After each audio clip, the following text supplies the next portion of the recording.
I have done 2 morning shows in the last 24 hours, and both morning shows was absolutely outstanding. I want to thank that boy Vader this morning talking the Bengals, and I want to thank uh, the underrated Darkness for talking Jets yesterday. But it is evening time, and got a good one tonight. I'm gonna let people come in first a little bit while I'm gonna go shoot around the things I've heard today. Steve Smith is on this bashing Desmond Ritter tour. I don't know why he keeps bashing this kid. Did this kid beat the University of Utah on?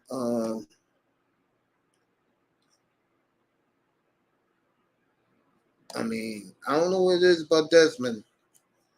A lot of fantasy guys like Desmond.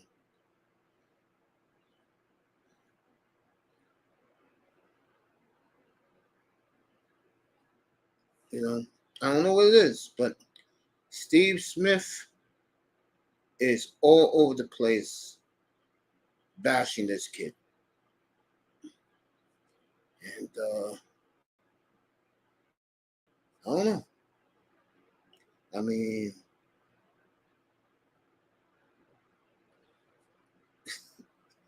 You do know, Steve, that the kid was in the NCAA playoffs 2 years ago. Dude, come on. Oh, is he killing? I like this kid. I do. I think that he's very fascinating to watch. And it's crazy how he has gone nothing but AWOL on this kid just checking some things out.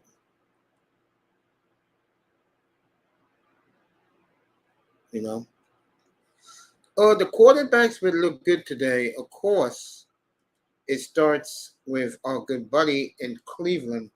I'll tell you, Cleveland looks scary, folks. They look scary. We're going to see. Don't forget next week's Hall of Fame game against the Jets. That's nothing.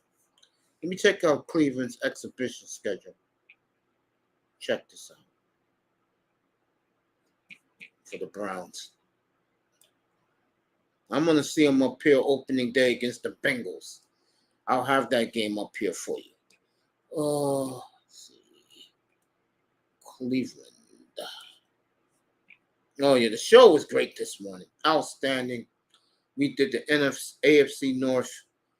Tonight, we're going to do the Giants. We're going to do Philly. We're going to do the Saints, the Vikings tonight, and the Seahawks. I'll do the Seahawks later tonight because that's the team I want to talk about for a while up here. They deserve the love from me the way they've turned Russell Wilson into 2 humongous drafts. How could you not like what Seattle's done? And that NFC is wide open. That's why I'm taking the Cowboys to win the NFC, but it is wide open right now. Trying to find the Browns. Here we go. Cleveland. Oh. They play, I believe, 3 of their first 5 against the division. They will play their division 5 times by week 11. Okay. Cincy, Pittsburgh, Tennessee, the Ravens, the Niners. That is a tough first 5 games stretch.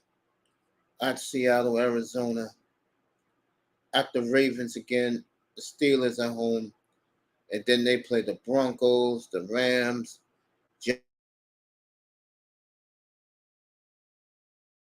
The Jets, that could be a big game at the end of the year. If they're not Cincinnati at the end of the year. I believe, let me check it out. They got one. Let's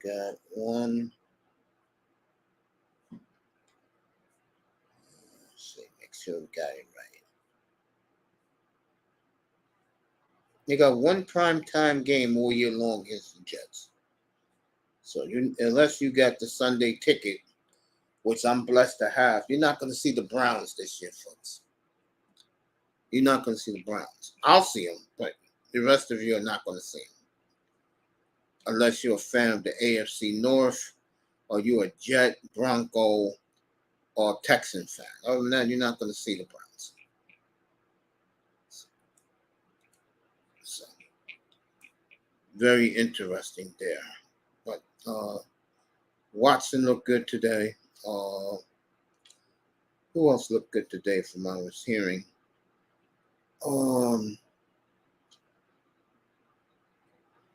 Watson. No, you know who I want to hear from more?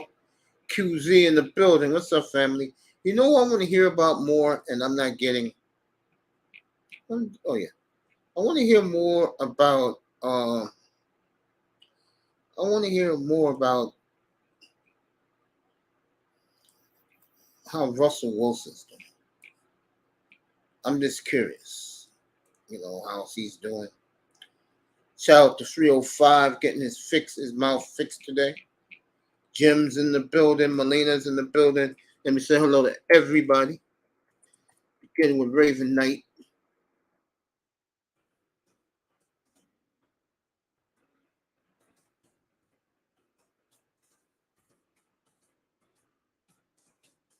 Good to see Jims and QZ in the building. What's up, family?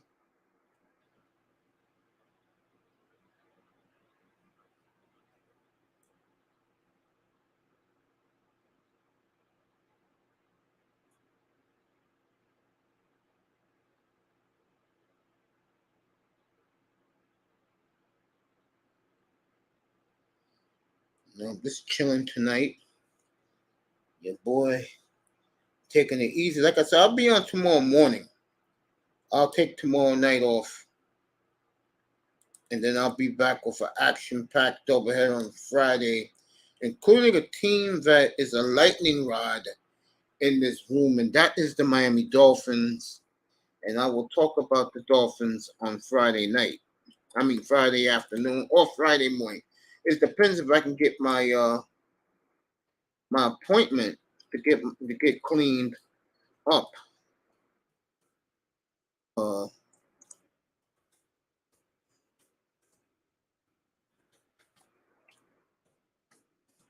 know what I'm saying? But the last two morning shows have been outstanding. Okay. You know what I'm saying? Whew. So say what's up to QZ in a second. And then Jim's, and then we'll start my trip around the league tonight beginning. I want Iman to get in here before I kill the Giants. So I'll start with the Vikings in a second.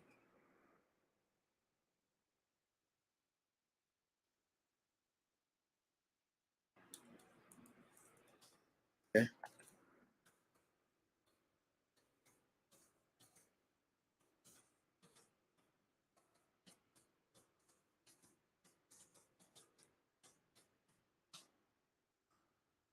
I missed Platinum Elite show today.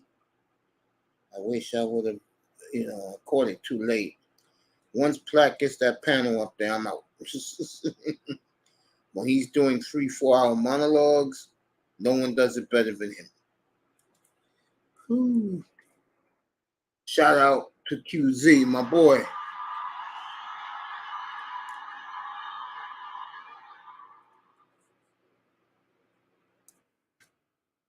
Jim's in the building.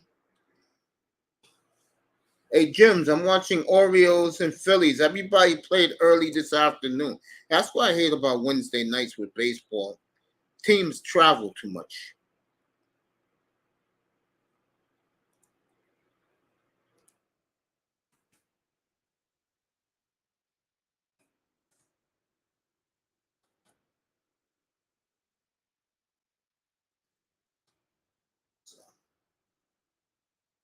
Let me start with Minnesota. Easy to do. Let me get it in. Minnesota is a team that I think will win the NFC North because of one reason. Brian Flores. Flores makes that much of an impact. I really like what he does. I had him in Miami for 3 years. I like Flores a lot. I'm looking at him and I'm like, wow. He adds value to your franchise in a very, very good way. Now, I heard some players rip him since he left Miami. I ain't hear nothing from Pittsburgh. But I think Brian Flores knows how to handle attention to details. And I like Flores. So let me break down offensive and defensive schemes. My man reported today. Let you know who he is right now. Thank you, James. Appreciate you, man.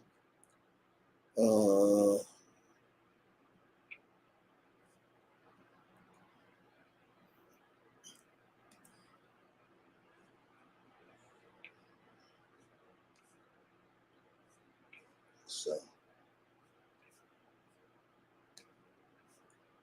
Daniel Hunter reported.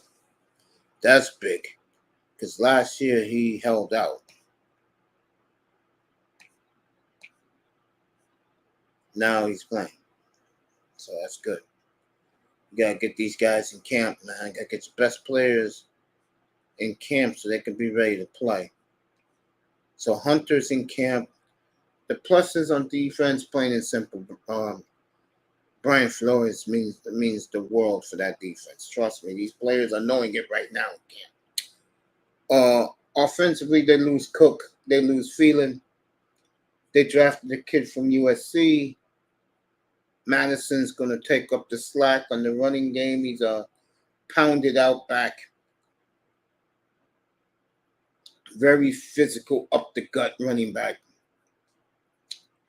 Receiving room is all right. Justin Jefferson means a lot. Running back room, very, very suspect. Offensive line, a lot better. Quarterback is all right. He's all right. Kirk Cousins is all right. And tight end is phenomenal. I love Hawkinson. So I got the Vikings winning that division at 11-6. They should win that division. I think Detroit's a fraud, and I think Minnesota has a lot to prove. So I got the Vikings out of the way. Next. Kuma, what's up, family? Thank you, Miss Melina. Next. I'm going to do the New Orleans Saints, get D.Carr on my site. Folks, this team can either have the best record in football, and that's right, the best record in football, or this team will be the biggest flop this year with the Lions. Easiest schedule in the NFL. Very talented squad. Problem. The quarterback is suspect. Thank you, Jim. Shout out to you too, bro. The quarterback is very suspect. Okay. And the coach is, to me, a bozo. Anywhere Eric Allen goes, I don't like. Me, Dennis Allen, as the defensive coordinator, is great. Appreciate the 100% family. Thank you, James. Running game, defensively, they're damn good. That's the one thing about the Saints. Defensively, they're damn good. Offensive line is good. Receivers are aight, even though Olave is really getting there. Michael Thomas is back 100% healthy for the first time since 2018. That's right, since 2018.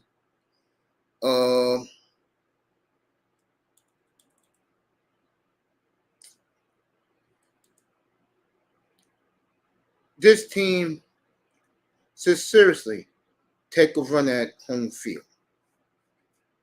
I mean, schedule is easy. Matter of fact, Saints got a third place schedule, so they should really run the table, but I don't think they will. I don't. They play the Giants. They play the Packers.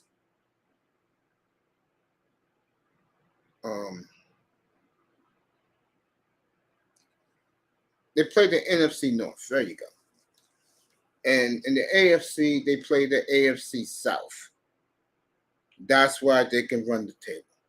They don't play no heavyweights. No San Francisco, no Seattle, no Dallas, no Philly. They can really run the table. Only playoff team they play is Jacksonville and the Giants. Those are only two playoff teams they play. In hindsight, like I just said, they should win the NFC South and seriously have home field. But I'm not picking them to do it. I'm just not. So I see this team as a 7-10. No, either 7-10 or either 7-10 or 9-8.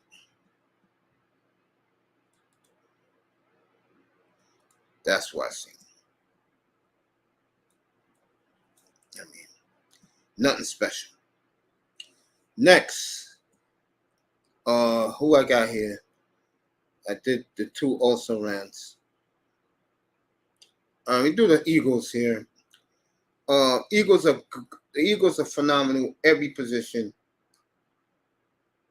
but I get the feeling they'll come back a little bit, just a little bit, because I think the after effects of losing last year, they were robbed last year. I can see Philly anywhere between 11-6 and 14-3. They're just good everywhere you look at, folks. I mean, what do you want me to do? Make it up? They're that good. I'll do the Seahawks in a little bit. I'll wait. You ready?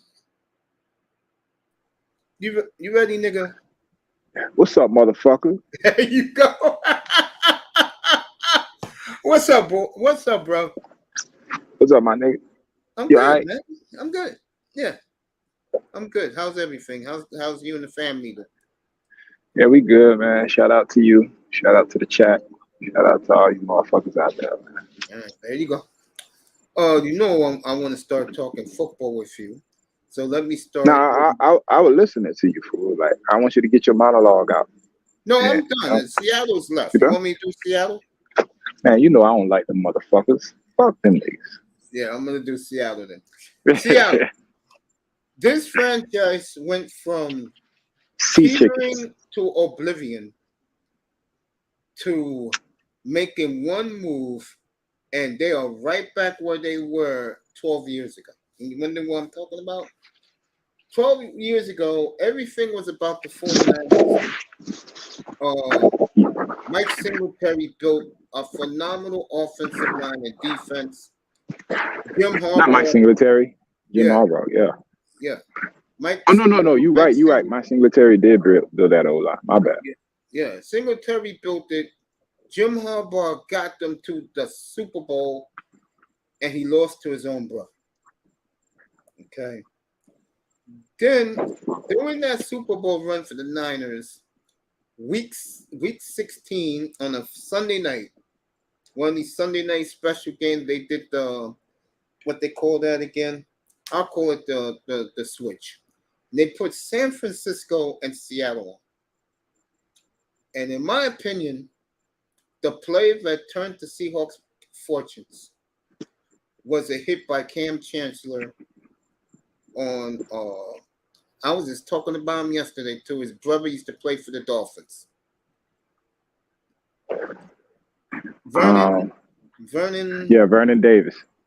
The hit on Vernon Davis turned that whole rivalry around. And that shit pissed me off. And every time San Francisco's near the top, here comes Seattle. Here come these bitches, these sea chickens. I can't stand these niggas. They like a motherfucking sore back, bro. It never goes away, bro. And these motherfuckers won't die. Oh, we gotta get Pete Carroll the fuck up out of there. Like her shit, man. What a phenomenal job the Seahawks have done, folks, to reload this franchise off one trade. In 1 year. Yeah. And look how sick this is. Word out in Denver is Sean Payton cannot stand Russell Wilson. He's tolerating. Yeah, he's tolerating already. Yeah, he's tolerating him. And what that's telling you, folks, is this trade could be disastrous for the Denver Broncos. It's already bad. It could be. I blame Sierra.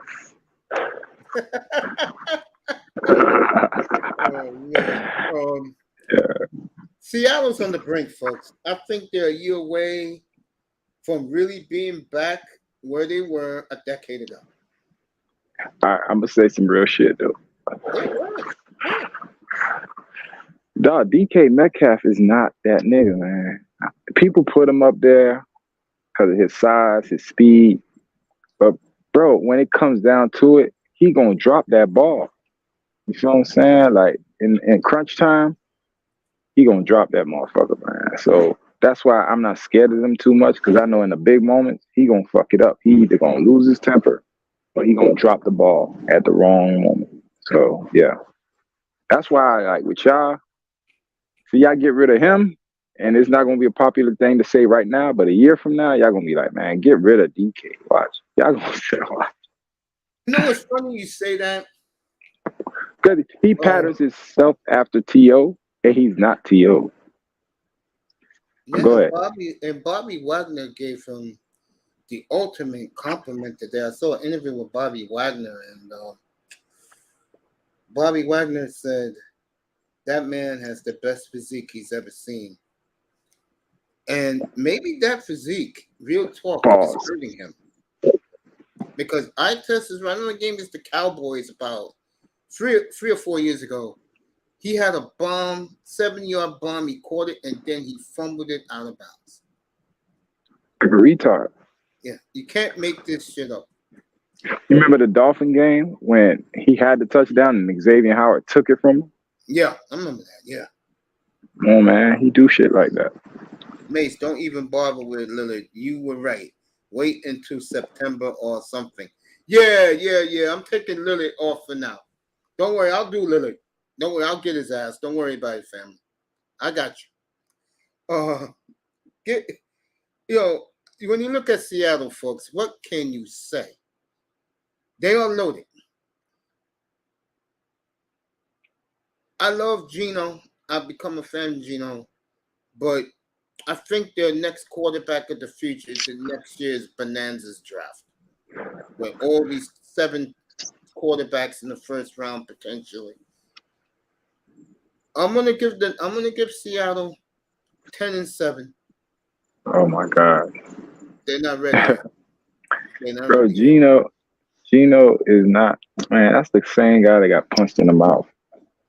Oh God. He got punched in the mouth, but that was a different guy then, man. Man, you can't change your stripes, man. Tiger cannot change his stripes. I guarantee there'll be some type of controversy coming out of Seattle with Geno in the middle. Watch, they're going to start losing, and people are going to start blaming him. That he's going to be the same old Geno that he's been. Listen, he came in, right? He was the number one guy. Mm-hmm. He didn't look like the number one guy. Then it started all the shit in the locker room. I get it. He's been sitting around. He's been a backup. And last year, remember, nobody thought Geno was gonna do shit. You know what? You get what I'm saying? I know It's what you're kind of saying. like he snuck up on everybody, and now everybody, oh shit, Geno Smith. So now you think he gonna be able to sneak up on niggas this year? Hell no, they gonna bust his ass. Go ahead, but watch. I think Gino will be all right, but All right, I feel that next year's draft with their number one draft pick, draft quarterback. but that's what my point. You're making my point. If Yeah, he was really that nigga, you wouldn't be trying to draft a quarterback next year. that's why I said they're not gonna go far this year. That's why I picked them at 10-7. 10-7 is a good record, bro. It's a good record, but it's not a great record. Great record is NFC 13-4. Like I'm gonna do your team tomorrow morning. No, but I think any team with 2-digit wins next year, because remember the NFC is weak. Very They're gonna make the playoffs. yeah, So you saying they're gonna make the playoffs next year? I don't think so. Playoffs this year, but they're gonna get bumped. I see them getting bumped. I got Seattle 10-7, but let me do the positions. Wide receivers, they are bragging they have the best trio in the NFL. I totally disagree. You know who I think it is? We talked about them in depth this morning, and that's Cincinnati. But I think they're damn good. But Tess made an excellent point. Metcalf is too goddamn inconsistent. Those are facts. The kid they got from Ohio State, everybody's raving about him, but I haven't seen him in a real game yet. And Lockett's tremendous up in the slot. He's tremendous. Yeah, I like Lockett. Yeah. The running back room is very good, but the kid who they took last year, number 9, I forgot his name, but that kid, Walker, he gets hurt too goddamn much. I don't like injured players. I don't. Okay, Quinte made a great point last night. Shout out to him. Waddle, he said, limps every time he see him. He never got over the Alabama injury. So it just goes to show. But wide receivers are very good. Running backs are very good. Offensive line, I never thought I would say this in my life about the Seahawks. Offensive line is probably the best position on their team other than linebackers and secondary. That's right. Offensive line. Again, part of the Seahawks, Broncos blunders. They got 2 tackles with their 2 picks last year in the first round. 2 damn tackles. Yo, come up, kid. Let me drop the link for you. Big Money Sean's in the chat. So I'm going to go Seattle 10-7. Would you like me to do the 49ers right now for you? Yeah. Right, San Francisco is the enigma of the NFL. A lot of people on ESPN don't think they're top 5, which I think is fucking idiotic. San Francisco defense is arguably the best in this league in a long time. Okay. They're a very dominant defense. That's Dak Prescott. Okay. Offensively, what's missing to me is they don't have that game-breaking receiver. Ayuk is tremendous. Debo speaks for himself. McCaffrey is the top of the line. Question is, who's going to play quarterback for this team? They're claiming Purdy is throwing well, looking good. I'm not buying it. I know Shanahan loves, what's the boy, Sam? Damn, he used to be with the Jets. Sam, forgot his name. Sam Darnold. There you go. Loves Donald. But you know what the rumblings are? When Kirk Cousins becomes a free agent next March, Shanahan will give him a blank check. And I think what I do see happening is Trey Lance will go to Minnesota to go home, play for the Vikings, and this guy will go to San Francisco. And with a healthy Kirk Cousins, they maybe they can win it next year. Maybe your NFC Championship game a year and a half from now is one that me and this gentleman I have up here knows very well. It could be San Francisco, Seattle a year from now for the NFC title. You ain't lying. You're not lying. I got them 13-4, folks. Sweet chicken. I just think this team is too damn good. Get this. Week 14 is when San Francisco goes back to Philly. Okay. A lot of 49 players are looking towards that rematch, especially Kittle and Nick Bosa. You know what song I'm playing that whole day? Which one? Motherfucking what's his name? The Big Payback. That's all I'm playing. What's his name? I forgot who was saying that. The Big Payback. You mean James Brown?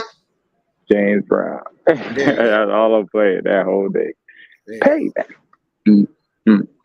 So I got the Niners 13-4 in the NFC West, and that division's lousy. They could talk all they want about Sean McVay and Stafford coming back. Nobody owns McVay like Shanahan. He got lucky in the championship game because of bullshit. He dropped the fucking pick, bro. Yeah. I killed that quarterback this morning up here when I killed Jimmy G. Fuck Jimmy G. Get him out of here. That is a firestorm, folks. Ready to explode, bro. If Davante Adams don't respect the coach, he doesn't care for Jimmy G. And he said this back in April. He has no respect for Jimmy G and fucking Josh McDaniels. Davante know why we won them championship games, and it wasn't Jimmy G. He was on the other side. He was like, man, that shit quarterback trash. But that running back, Davante Adams. Oh, man.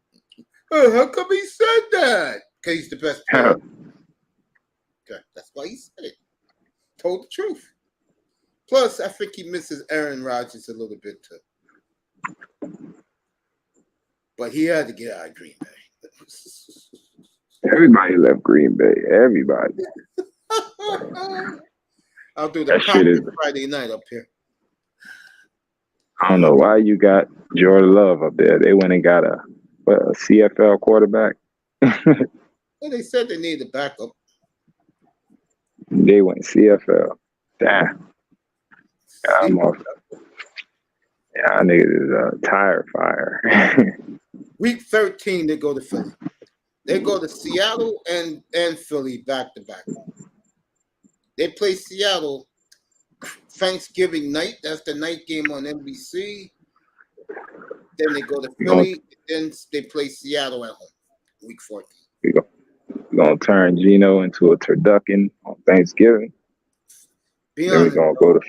If Geno didn't fumble at the goal line, they will one day. But that's what he do. That's what I'm trying to tell you, fool. He's not a big time. You know what I'm saying? That's so why I said go ahead. I'm expecting 2 picks from him and a fumble or some shit to win these games. So I ain't worried about Geno.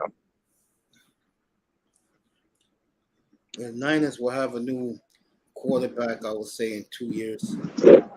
And Geno said he doesn't mind being on the sitting the bench for the new kid. Let's go into a parallel universe. Let's say Trey Lance balls the fuck out. Okay. Trey Lance ain't going nowhere. He's gonna be a 49. I agree with that. If he keeps, because Here's the thing, a lot. I look into shit, but I let it pass. I just grab shit from the universe. I mean, dog, Trey Lance is a number 3 pick, right? Yeah. These the mind games that these fucking coaches and GMs play with these players. Who did they go get from Carolina? And where was he picked? Which kid? The quarterback. We just said his name. Sam Donald? And what was he when he came out? What pick was he? 3rd pick in the draft. So now, look what this is how I think. Look what they did. They said, all right, Trey Lance, we drafted you 3rd overall. We're going to show you your future. We're going to draft Sam Darnold, who's been a journeyman in the league already. Yeah, he is. You know what I'm saying? And he was drafted just like you, the 3rd overall. Look at his career. So we're going to put him right next to you and show you your future. And we're going to show you your present with fucking Brock Purdy, who was the fucking last pick in the draft. Look at these parallels they got this nigga in the middle of. The last pick in the draft, and he's supposedly the one who's taking your job. If you could fucking hold them off, then you the real one. But if you can't and you wither and fold, then Sam Darnold is your future. Nobody ever broke that shit down like that, man. Nobody. He broke it down good, man. Makes all the sense in the world. And these niggas don't see that. I see it. Yeah, that's what you call pressure. That's what you call motherfuckers saying. If you either gonna be a diamond under this pressure or you just gonna be a coal. That's it, bro. Put that pressure on him and see what he do with it. You see he's over there training with Patrick Mahomes and Clyde Christensen. You know what I'm saying? They putting their arms around him. So it's his year, bro. If he could do that shit and hold them motherfuckers off, 49ers got something. But let me ask you this: what if they go with Donald? The only way they should go with Donald, if Trey Lance shows no progress in practice and he gets hurt or some shit like that. That's the only way they should go with Donald. And if Brock Purdy isn't ready to throw, because the way they putting it out there, Brock Purdy is the right now. Like he went through it. He didn't get hurt until the last game, so he deserves to be the starter if he's ready to go. But the surgery, like they said, takes months to heal up. So he can't be ready to go right now full strength. You know what I'm saying? So that leaves a door open for Trey Lance to step in and be the starter. Because the only reason Sam Darnold can't be the starter, Trey Lance been in the system for 3 years now. There's no way Sam Darnold has caught up to this offense. It's a totally different offense from the one he was running with the Jets and the Carolina Panthers. So there's no way, playbook-wise, Sam Darnold should be ahead of Trey Lance. And there's no way physically. You know what I'm saying? You younger, you've been in the system 3 years. You should be able to hold this motherfucker off. That's your future. If you can't hold him off, you fucked up. Yeah. 49ers signed the best defensive player from the USFL, middle linebacker. I'll tell you one thing about San Francisco I do like. Yeah, don't worry about us, bro. We always tool it up. Yeah, I know. I like you know what I'm saying? We always behind the scenes, making deals, tooling up, bro, because we know what time it is, man. We need that shit, man. Boy, need that shit. There's no way New England should be the gold standard franchise. Fuck no.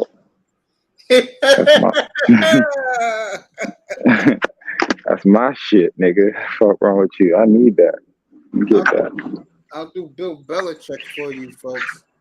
on Friday. He is in Inferno right now. He is burning in hell on the hot seat up in New England right now. As he should be. He should be in the 7 layers of hell. That nigga is a fool. I hate Bill Belichick. He trash. Everybody knows Brady that fucking kept you afloat. Now you over here acting like you the best coach. You wasn't winning before Brady when you was with the Browns, then turned into new fucking Ravens. Then you went to fucking where he went? He went to Buffalo? No. He went somewhere and lost. And then he became Bill Parcells' coordinator when Bill Parcells went to New England. You remember that shit? Yep. And then Bill Parcells said, let me hand you over the team. He said, okay. Then at the last minute, he signed with New England. I mean, he was with the Jets.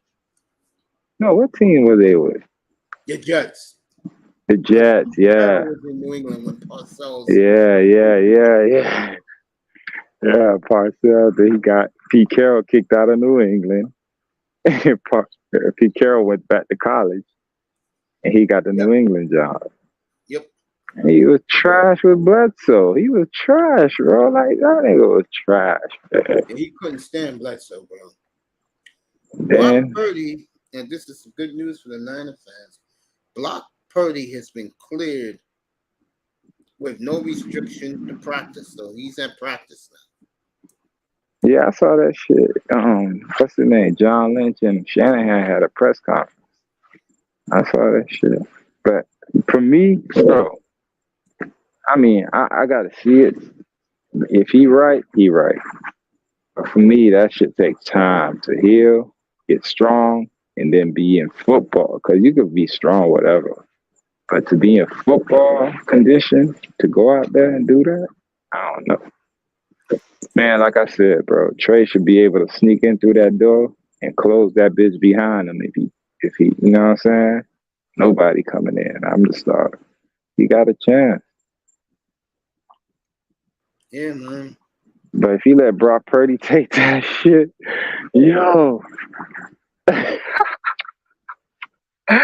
You feel me? Like, it's one of those, it's bad news for Trey, but if you follow the 49ers and you're a fan, you good either way, because if Brock Purdy take that shit from Trey, I get that the shit feeling is gone. I get the feeling he's going to take the trade, bro. And what's crazy, look at these parallels. Look at the shit I look at. Dog, his first game as the full starter, who did he beat? Tua. No, the first game as a full starter, because he came into the game because Jimmy G got hurt against the Dolphins. And then the next week, who did he play? I know it was a good team because it was a marquee game.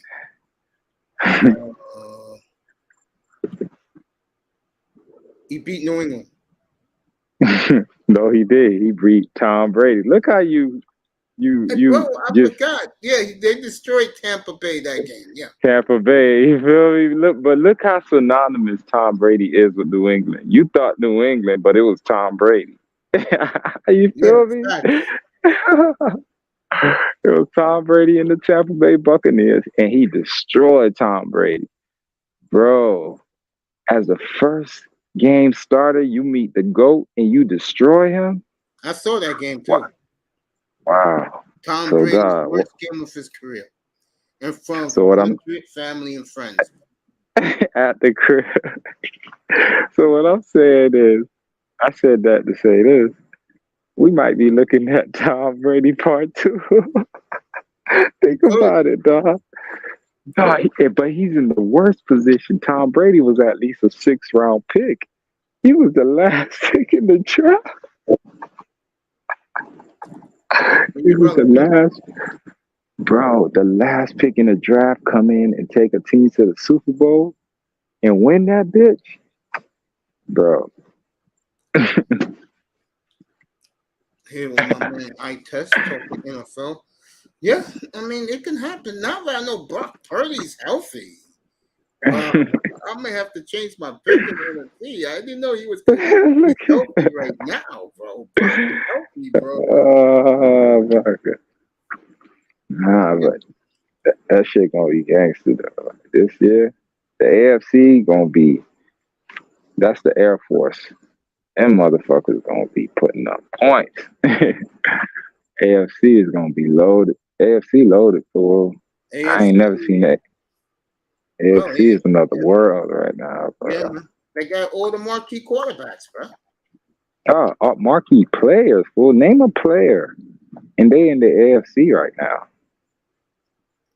I mean, star power, bro. Like all the quarterbacks, Herbert, Mahomes, fucking Wilson, Rodgers, all these motherfucking marquee motherfuckers stay in the AFC. Then you go to defense. You talking about Bosa, Mack, Derwin James, motherfucking Xavier Howard, Ramsey, Surtain.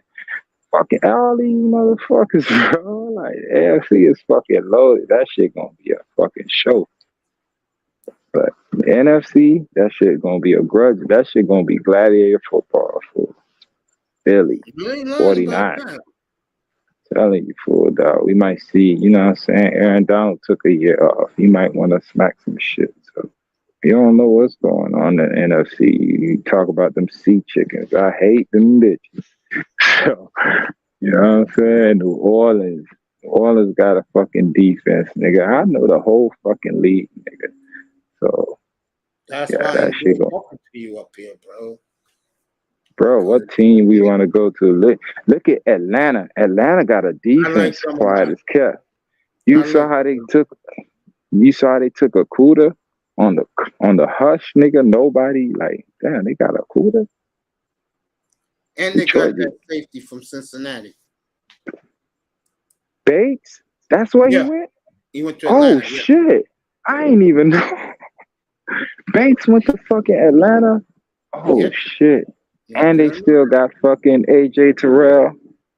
Yo. Atlanta got a fucking defense, man. Yeah, I like Atlanta. That shit gonna be gladiator football all week. Reason why I don't like the Saints, and I broke them down before you pulled up, is I don't like the coach. The Saints can easily, bro. They only play. They play one playoff team, bro. Two, Jaguars and the Giants. If it all clicks for them, they should have best record in NFL, bro. Who, Saints? Yeah, they don't play nobody in the NFC. How the fuck is that possible? Because in their division last year, they finished third. So the games they should lose is against the if they do lose, they play the NFC North, and that division to me is weak, bro. I think the Saints caught the gods this year, bro. They played the NFC North, they played their own division, and they played the AFC South, the three weakest divisions in football. You know, it's crazy.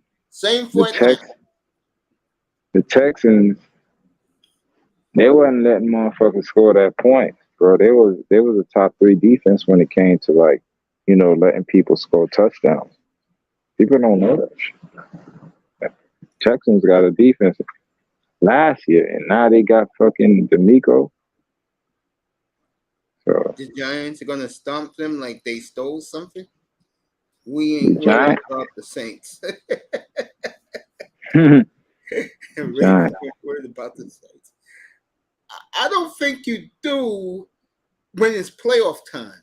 But if they do shit right, they're gonna end up with home field, Raven, because they don't play nobody. I don't know too much about right now. I'm not even in football mode. But what's going on with the NFC East with them bitch ass Cowgirls? What that division looking like this year? I like Dallas. I said it last night. Cowgirls. I think the Eagles will slip a little bit. I think they know they were robbed last year. I'm not buying the Giants. No, why you say the Eagles won't slip? Because I think it's hard. They lost so many guys, bro. The free agency. They did draft tremendously well. They got my man that used to be the running back in Detroit. They got him for a 6th rounder, bro. That's who the Dolphins should have went and got. What's his name again? Kid that used to play for Detroit. Jonathan Williams? He went to the Saints. Oh, yeah? Yeah, he went to the Saints as a free agent. Yeah. I think the one running back in this league I would not touch, folks. Oh, Swift. Yeah, they got DeAndre Swift for a 6th rounder. See, that's something that our good friend Chris Greer should have done.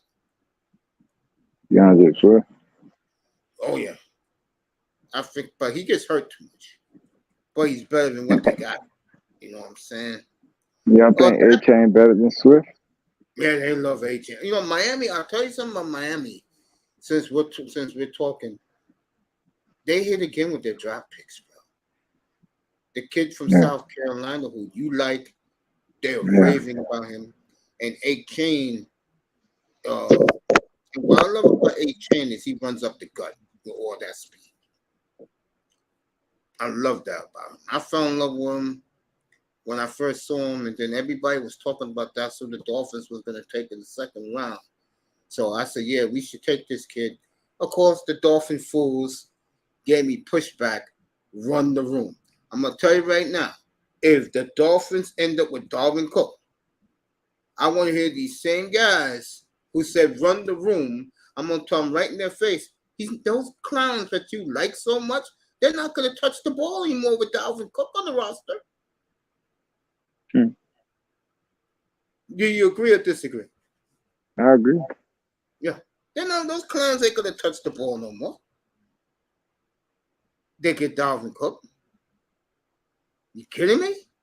Hey, you know these clowns in San Francisco. When was it, 2020 or 2019? They was talking all this shit about Mozart. 2nd exhibition game, he tears his knee. Come on. Yeah.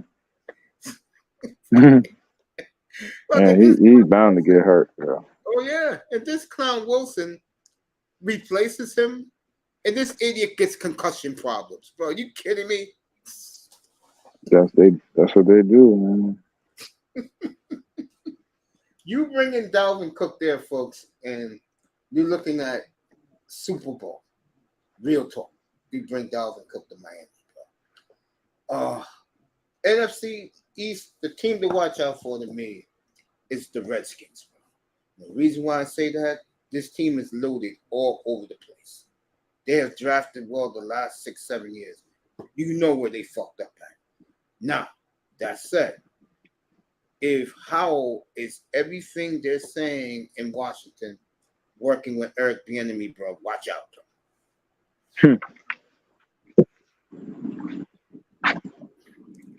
Fun bunch.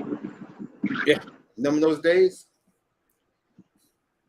I saw the documentary. I was like, that shit looked fun. Monk, Clark. And I forgot my other guy. It was Monk, Clark, and Sanders. Yeah. Sanders was nice, bro. Yeah. I'll give Joe Gibbs one thing. His passing game was very underrated, bro. Time, nigga, what's good? What's good? What's up, champion? What's good, homie? What's good? Yeah, we're all good, man. Good to see you tonight. Man. Glad you popped up. Yeah, man. That boy finally came out to play. What up?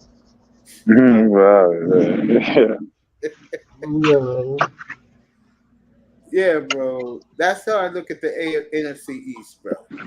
Dallas, Philly. Look, man, Dolphins going to the Super Bowl. Fuck it. Giants and Redskins. That's what you heard him, mate. You said Dolphins going to the Super Bowl. Yep, and not the 49ers. Sorry, E.T. I'm going to leave that alone, bro. You my big bro. You my big bro, but, you know.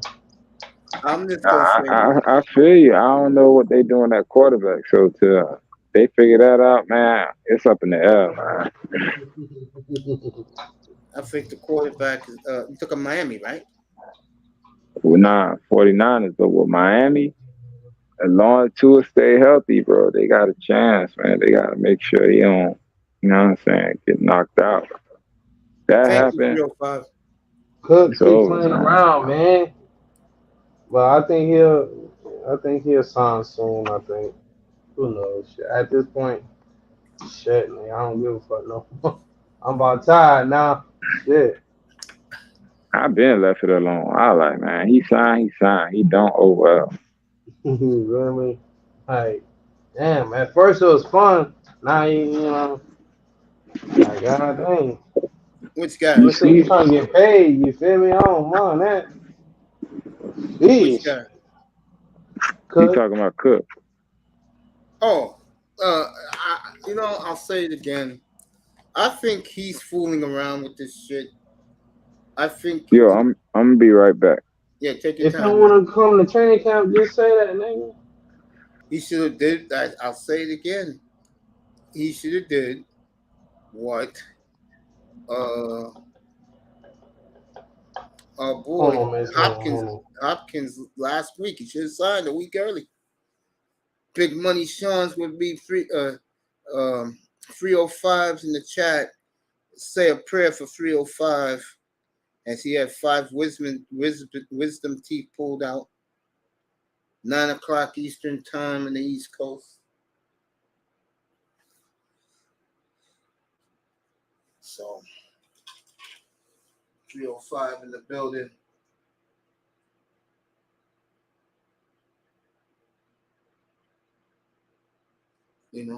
Well, let me get back to San Francisco real quick. I was talking about the 49ers, and I just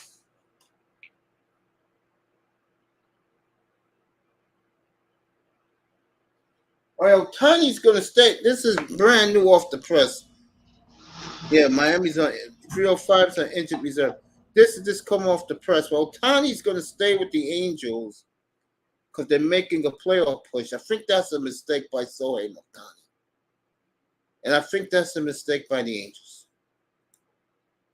I think as we switch thumbnails to this man right here, Shohei Ohtani, as Mr. Miami's enjoying about the Dolphins' victories. All right, Ohtani's going to stay. And I think that's a big mistake for the Angels. Mace. Money Mace. What's up, family? What's good, family? Hey, man, I appreciate that shirt, bro. I was rocking that shit yesterday. Oh, the championship shirt with all the players on it? Yeah, the white one. Yeah, with all the nuggets on it. Yeah, that's the way it should be, man. Have a shirt like that that has all the players' names that won the World Series. Yeah, got the black one and the white one. Thanks to you, bro. I appreciate that. Mr. Respect, bro. Miami will be out to October with his Mm. wisdom teeth, so we will miss him deeply up here. So he ain't gonna come on until October? Yeah, because of his teeth. Yeah, he had His 5 wisdom teeth. teeth taken out. Yeah, that's just painful. Damn. One is one thing. 5, bro. That You got long into the season? yeah, man. Gotta drink fluids. Jeez. Yeah, man. It's really that bad? Yeah, he just said it right here. I'm out to week 6. So you're talking hell. You're talking 3.5 months. It's gonna be in the sidelines, chilling. Hey, I know you with the Dolphins and everything. So I gotta switch to the NBA with you. I gotta talk something that okay, he's back last week of the preseason. Okay, that's a lot better. Okay, family. 6 weeks he's out. That's what he means. He's out 6 weeks. Let me go this with you. Did you hear the argument today between Chris Russo, Mad Dog, and Stephen A. Smith? Oh, he's on mute. All right, let me get back to San Francisco. Purdy's back. Purdy's back. Mr. Miami's cracking up. Purdy's back for the 49ers, and I'm going to have to redo my prediction, but I don't think the Niners could beat Dallas a third time in a row in the playoffs. Well, Tony is off the block.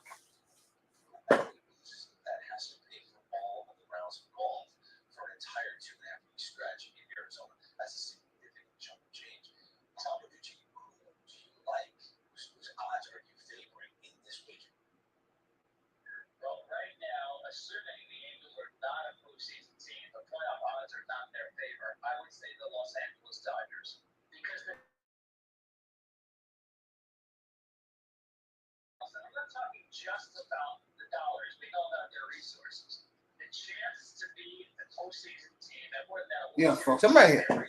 I'm just listening to the Otani news. So, damn, I've been on for an hour. Damn, time is slow. But the conversation's been great. 305 be back. Excuse me. Big Money's doing something at work. I test will be back in a few.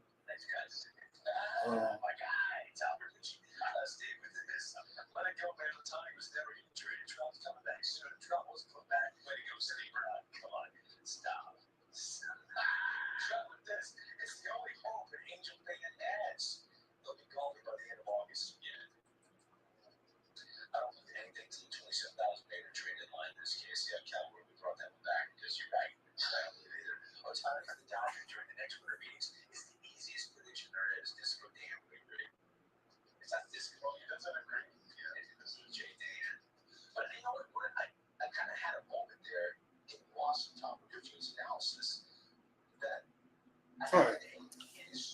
Oh, folks, I hate to tell you this, but if this man gets traded, Shohei Ohtani, he's the biggest news in sports. Nothing else matters. So,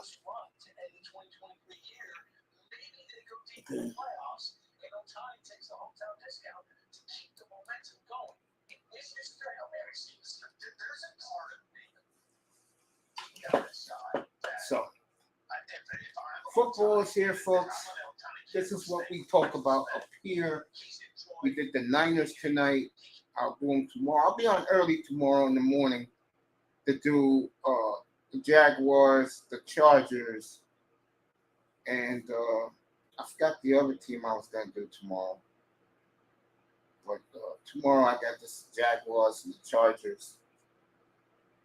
And then Friday morning, it's going to be hell on wheels in here. I forgot to make a haircut appointment. So I'll call him tomorrow and see what he has available. What's your unit?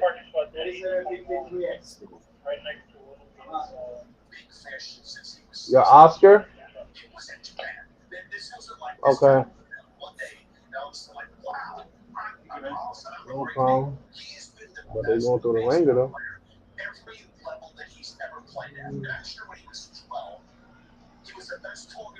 What's your name is? Stephanie? Molina's in here.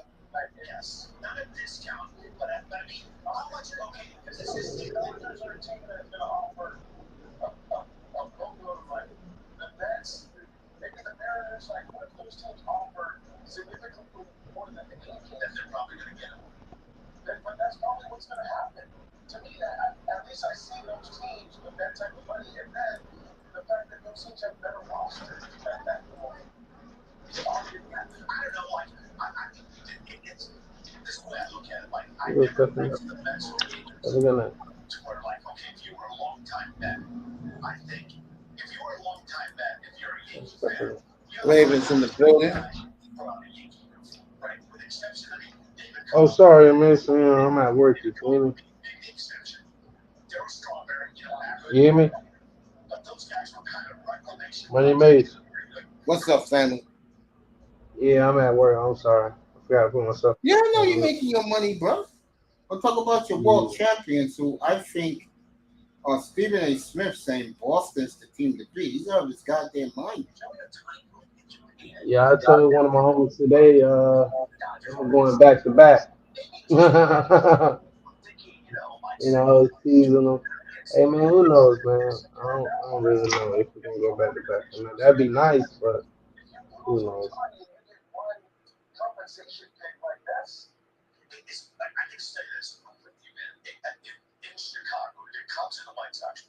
Yeah, man. Big Money Sean is on pause. Melina saying what's up to Sean. Chris Jericho got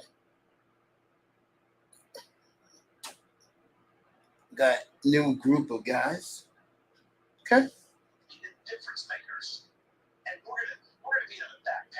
When he comes back, folks, we'll do some NBA up there.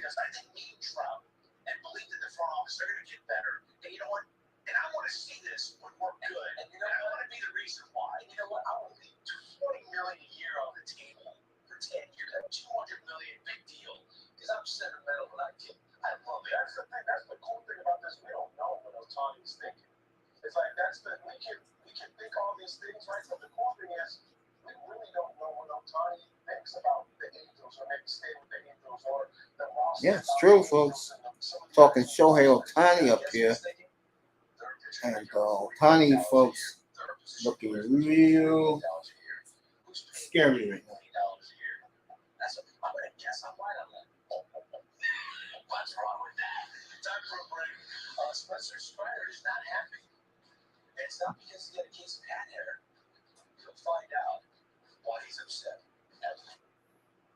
Dodgers acquired Ahmed Rosario today from the Indians for Noah Syndergaard. Good luck with that trade, Indians. Trust me. Good luck with that trade. Okay? Good luck with that. Houston Astros still world champions in 2023. Woo! Mr. Miami says that.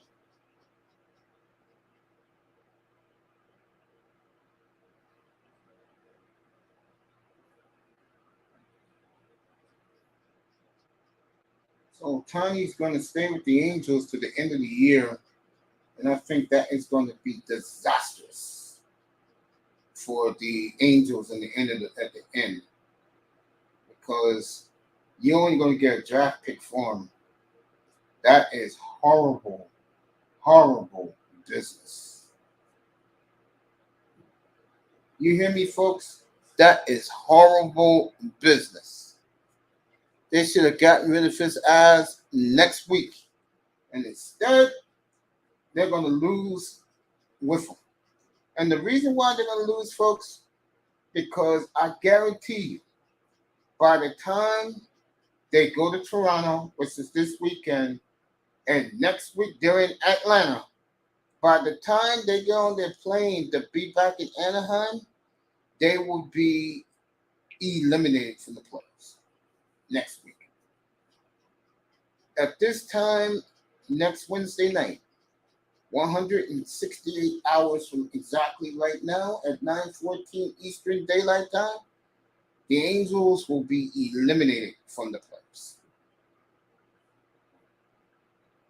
They will be vamoose. And they're going to be kicking themselves. They could have restocked their farm system. But no. And I'm going to tell you what's going to happen. Fans will go out there and see this team. What's up, Bargoff? Fans will go out and see this team, but they are going to be seeing a 9th consecutive losing season, and their best player is going to be walking out the door. Bargoff in the building. So this Shohei Ohtani news just broke, folks, about 10 minutes ago. College football season 1 month away. Yeah. Your boy's back. There you go. College football.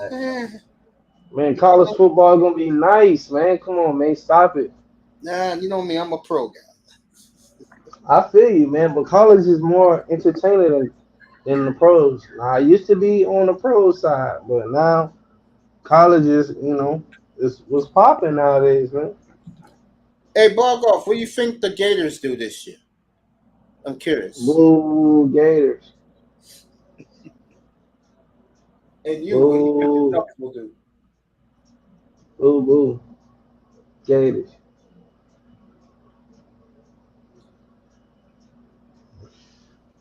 Oh, Mason, man. We're going What's to go up, to the playoffs this year. We're going to make it. with the Dolphins? Yes, sir. I got them winning the division. Yes, sir. I got them doing that. You know? Oh, that's why that man is mad. Okay. Yeah, I got the Dolphins going. I got them going 12-5.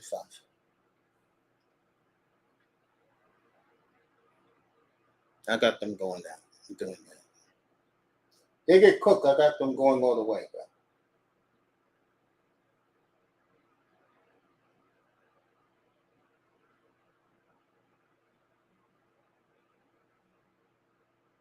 They get Darwin Cook. I think they'll go all the way. So.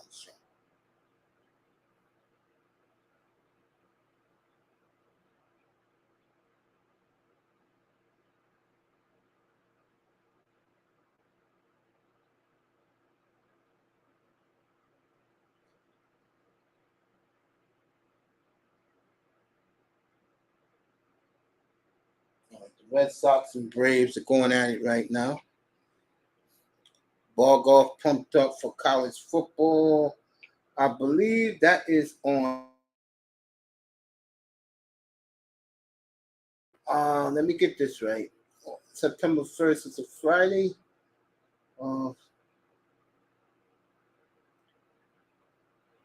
I should know this. College football starts the 26th of August, everybody.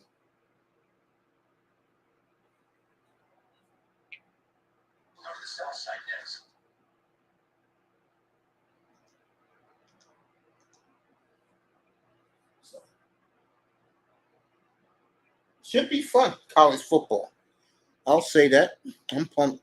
I'm not too excited by it, ball golf, but you know. All right, Texas just hit a big home run, a big 2-run homer off Houston's best pitcher. What's up, Osborne. fellas? What's up, man? So the Rangers in the top. I tell you, these Astro Ranger games have been very entertaining as the trash talk is starting between Maldonado, the catcher, and the center fielder for the Rangers. You can tell these two teams don't like each other. So, what's up, There we Raven? go. Raven in the house. What's up, bro? There we All go. right. Eye test be back later. So the Rangers, they have taken the lead.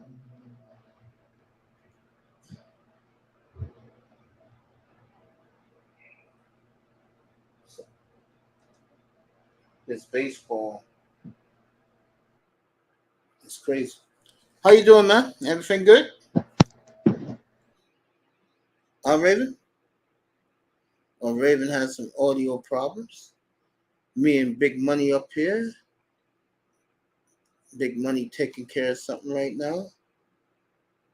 On the other hand, I'm pretty excited about Friday afternoon show, which I cannot wait to do up here.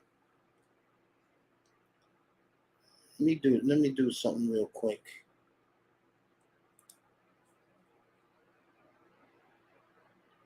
So Tani is officially off the market for now.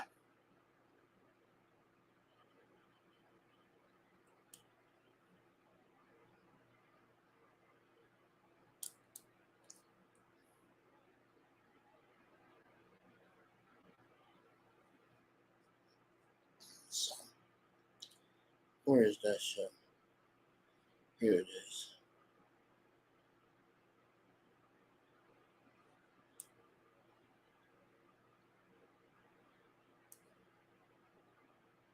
There we go.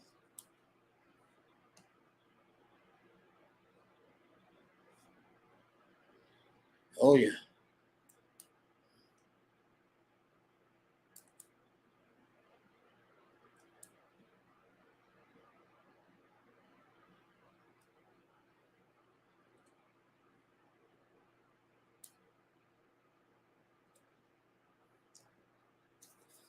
There we go.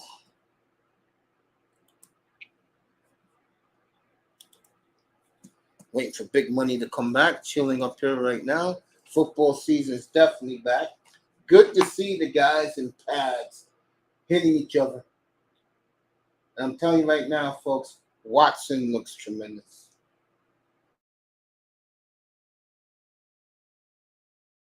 Real good, folks.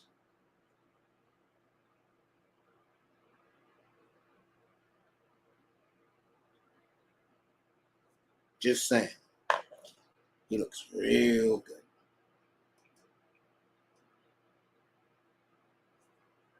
Could be seeing something out of Cleveland this year.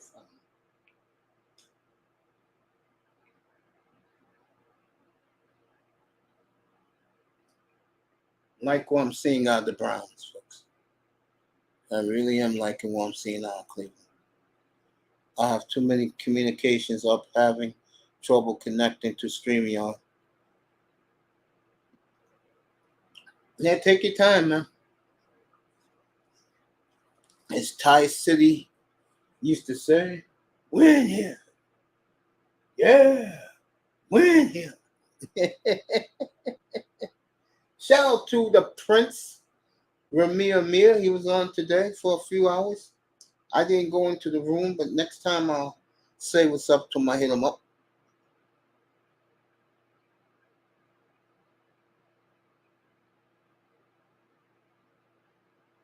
So.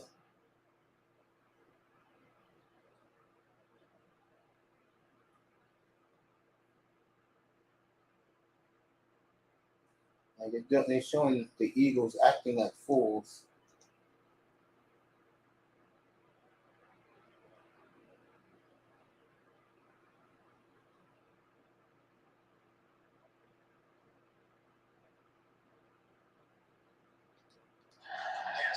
So. That would lead me to believe that was intentional. Now, was there intent to get that ball inside? No question about it. Oh, wait a minute. Right.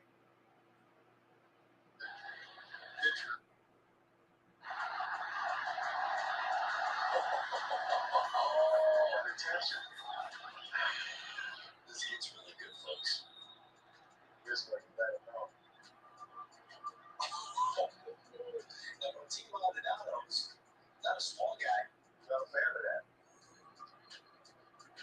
There we go. So Texas and the Astros are going at it. Especially this guy just hit you 95 in your first at bat. So Sidney goes yard and watch the interaction here. He's jawing with Framberg. Martin Maldonado says something to him. And Marcus Simeon is going to give a high five to his teammate and then say, hey, you know what? Hold on. He's going to go, shh. Like 2 batters later, 3-1 pitch.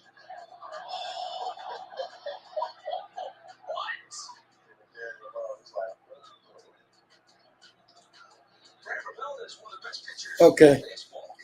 They're playing headhunting in Houston right now. So. And that guy takes you deep. And he kind of gets in your grill as he's running the bases. So right now his angst is at a high level. It all started with Jordan Alvarez. They hit Jordan. That was not on purpose. Jordan's first at bat back from off the IL. Framberg's probably trying to send a message. So. You're not messing with our main dude. And then now it's got to a point where it's exploded. This is a very important baseball game for both of these teams. So I get it. You want to protect your guy, but you want to win the game. And you got your best pitcher on the mound. So is it worth it to mess with your starting pitcher? I get it. This is what happened to Jordan Alvarez. His first at bat on the IL. Listen, I can understand why. I can't, but I can listen. I've been in a lot of dugouts. I can understand. And this is great stuff. as they're having gyms. You watching? Yo, bro, you watching the Astros and the Rangers having a beam brawl, bro? Hitting each other's players, bro. This is beautiful. I'm checking this shit out right now as we speak. So why not even make a second thing? I need to send a message back. You can't first game back. You go right at our guy up and tight. Then it burns you. It burned it. That's the end because you hit Marcus Simeon and that round his cage, and it led to the biggest swing of the game. And now you're on the 6-3 Texas. Yeah, bro, they're having a beam brawl right now in Houston, bro. There's some good shit. They hit Simeon in the first inning. Then Texas hit Alvarez his first game back from the IR. And then they threw at somebody else from Texas. And then Simeon hits a 3-run homer. Curses out Alvarez, the pitcher. And then he went at Maldonado. This is some good shit.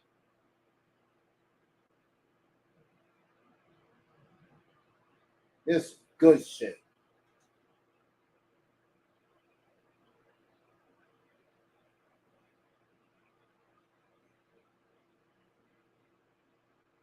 I'm watching it live right now.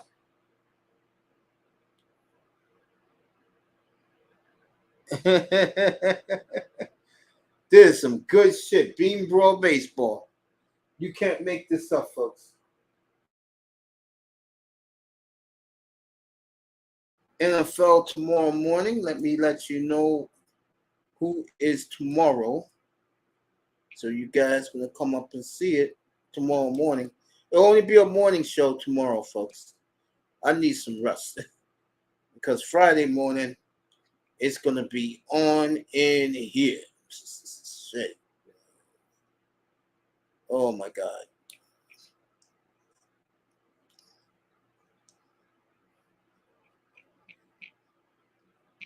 Let me see. Let me go in my room. I'll tell you what tomorrow is on my platform. Let you know. All right, tomorrow morning it's going to be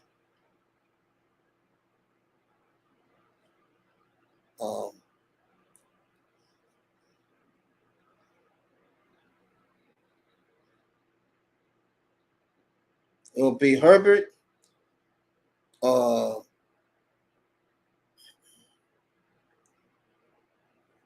be Herbert. Sunshine. We'll do more 49ers up here tomorrow. And that'll be the game. That'll be the teams tomorrow. Then Friday, we got the wild one up here Friday morning. Buffalo, Miami, New England, and the Chiefs. As we will pay homage Friday morning to one Patrick Mahomes up here.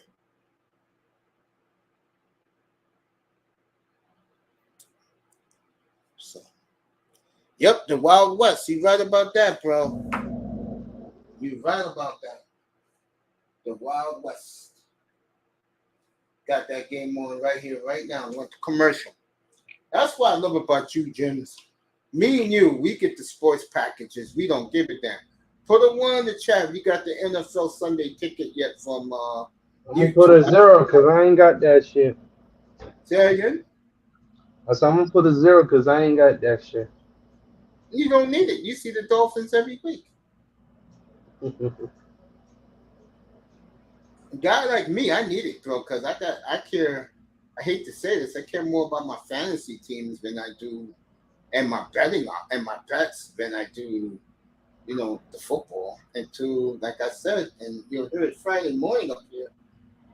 Miami and the Bills, will the ineptitude for both of those franchises finally stop? Buffalo got to finally win a Super Bowl. Miami has to gain back respectability again. Can they do it this year? Can they? I give Miami a much better chance of getting rid of finally the ineptitude. One thing I know about Miami, most of their fans who you see on the social media platforms never seen them win a damn thing. And that's scary. That is scary. That they haven't seen this franchise win nothing. Thank God I saw them win both. I don't mean to be funny. Well, anyway, we'll do them Friday morning, the Dolphins. We'll do them Buffalo. I'll kill Belichick up here on Friday. Oh, don't kill him, Mace. As his seat is the towering inferno right now for him.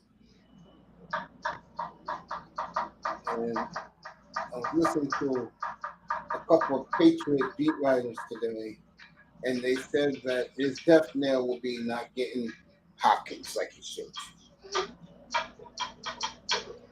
If he would got Hopkins, he has Fournette now, gave him a 3-year deal. If he would got Hopkins with Fournette, my whole attitude would change about the division. Who? If New England would have got Hopkins, they signed Fournette last week to a 3-year contract. They ain't signed for that. They did. I ain't see that. I know they brought him in to work out.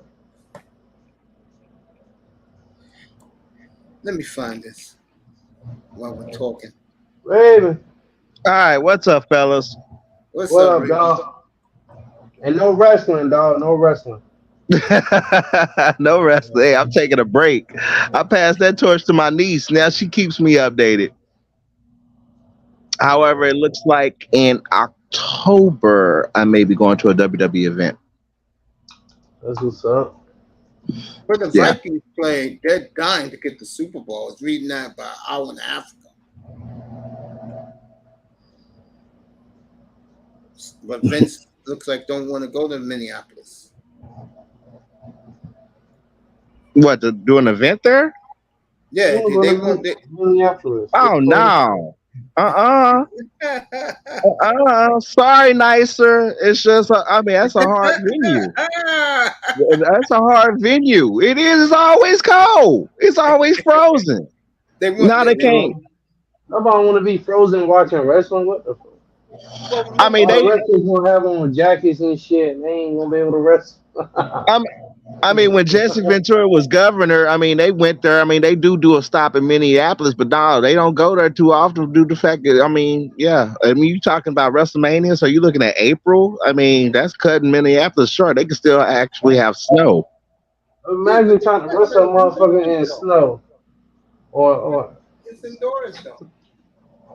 That don't mean nothing. It's gonna be cold, shit. You know what I'm saying? Yeah. Yeah, that's even worse. Yeah. Yeah, gonna get in there. Shit. So you recommend me to wear my bear coat when I go? Yeah, absolutely. When motherfucking wrestlers gonna be trying to wrestle each other, but they got on big ass fur coats and shit, trying not to be cold.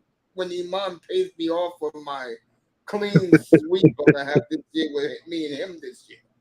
It's gonna be so cold up there, you go bite into that food just to stay warm.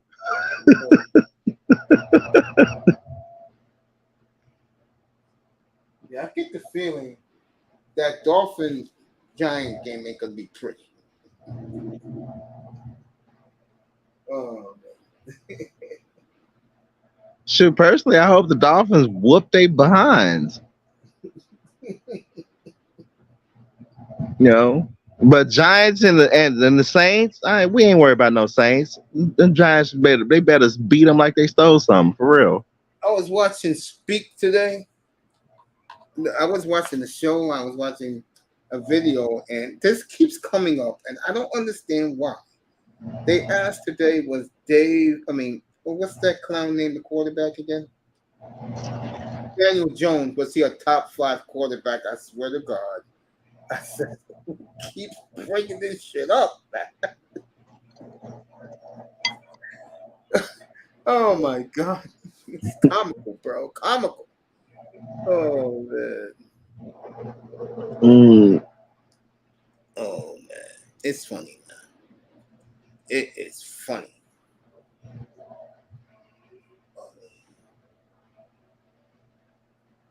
Bro. Enough of the bullshit, folks. All right? But yeah, so Minneapolis is not cutting it for WrestleMania. No. Yeah, they can hang that up.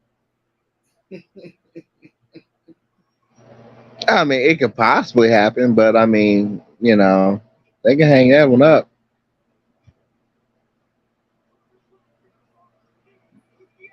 What would you say would be minus 20-degree weather when they have it? Not minus 20, but I mean, nah, it ain't a good idea.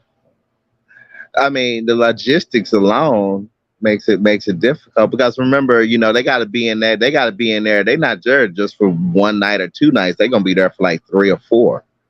In actuality, trucks can get there. The semis definitely can get there, set up. But then you gotta look at Twin Cities. Like, I mean, shit, the hotels, getting rooms. Locals, I mean, they'll enjoy it, but shit, I don't know. That's not necessarily easy for a lot of people. It's easy to get into the West Coast. It's easy to get into Florida. It's easy to get to Texas. You know. We in charge today. I want to say how much mentality he is. This is maybe the most you're watch tonight. Yeah, man. It's crazy. Yeah. Wow. I mean, they're pleading right now to get the event. Yeah, and they rightfully so. They are right. It is. They do. I mean, they are. I mean, shit. It ain't really been a big event there in what? Damn near a decade. Yeah, Super Bowl has been like 7 years ago there. Yeah. So yeah. I mean, they right on that. They deserve something. But it's just y'all Yeah, get because that they still damn ain't weather. taking from their sports teams, I tell you that. Yeah. Yeah, weather.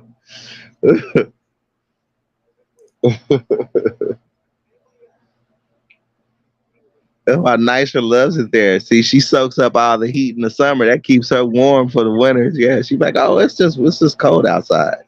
She like Melania. It's just cold outside to be minus 26.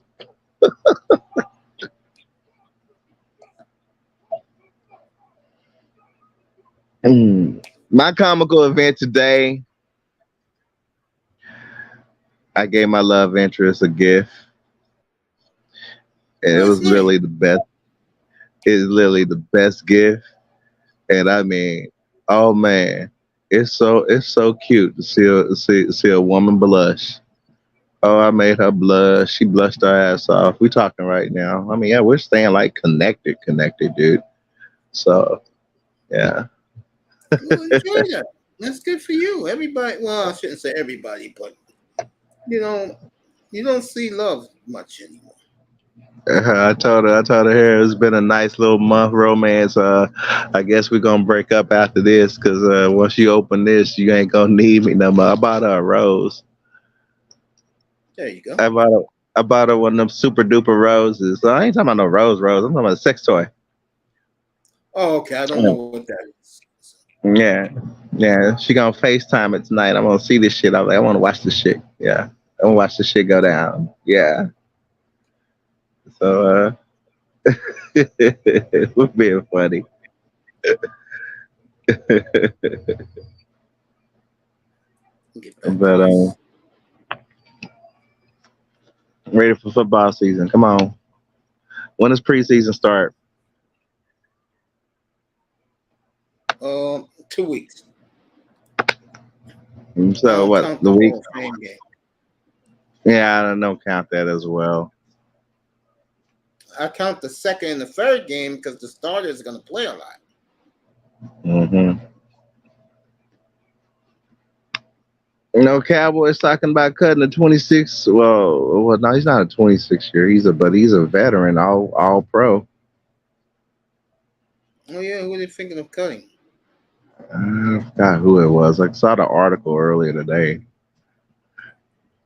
All right. Uh, WrestleMania 41 is between Minneapolis and Santa Clara, where the 49ers play and where the Vikings play. mm, That's what. they both have a good chance. They both damn do have a good chance. But I mean, just considering Minneapolis drought, I feel sorry for them. They should get it. I mean, they are due. What's up, fellas?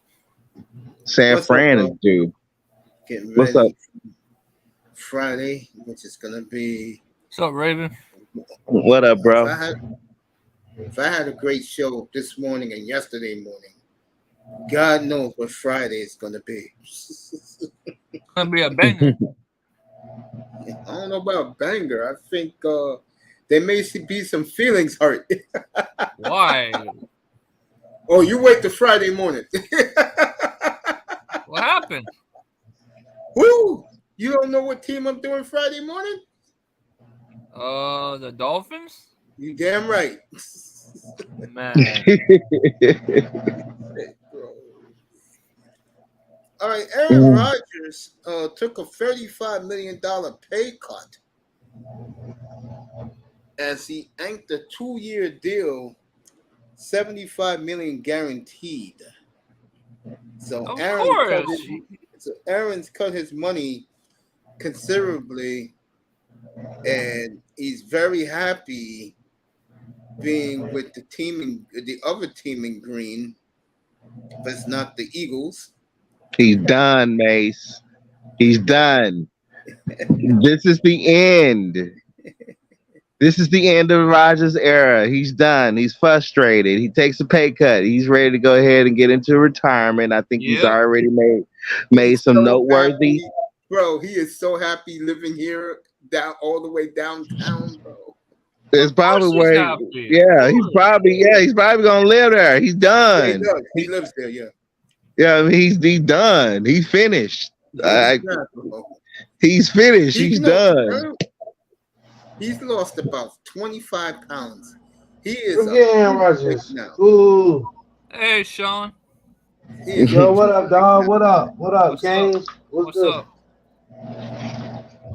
There goes the bad man right here. I'm looking at him. I'm gonna pull him up right now. Yes, sir. Who's the bad I mean, man? I'm gonna forever think of Rodgers with the Packers. It's gonna take a while for me to get used to him with the Jets. I'm like, that don't even sound right. It sound like Emmett playing for the Cardinals. Sound like a headache. Just so Aaron Rodgers, right here, folks. I don't like that green on him. He done. That says my career is over. It's in the toilet. I am done. I'm playing for the New York Jets, the most irrelevant team in the whole NFC. I don't think you've been watching ESPN lately or NFL Network. Yeah. I don't watch them because of Malika. Malika Andrew? Yeah, I don't. They ain't gonna get my viewership. Never. Get that bum off the screen, man. So Rodgers, who I am definitely taking the over 34.5 touchdown passes. Oh. I'll tell you this, they get Darwin Cook, bro. They could. Wow. He looks like that kid off of Sandlot. So the bad man takes a pay cut, renegotiates his deal, and of course, Woody Johnson does anything he wants. All of his money is guaranteed. You notice all the quarterbacks are getting their money guaranteed now? Really? Herbert, $262 million guaranteed, including he'll be on the Chargers for the next 7 years, including $100 million in 2025.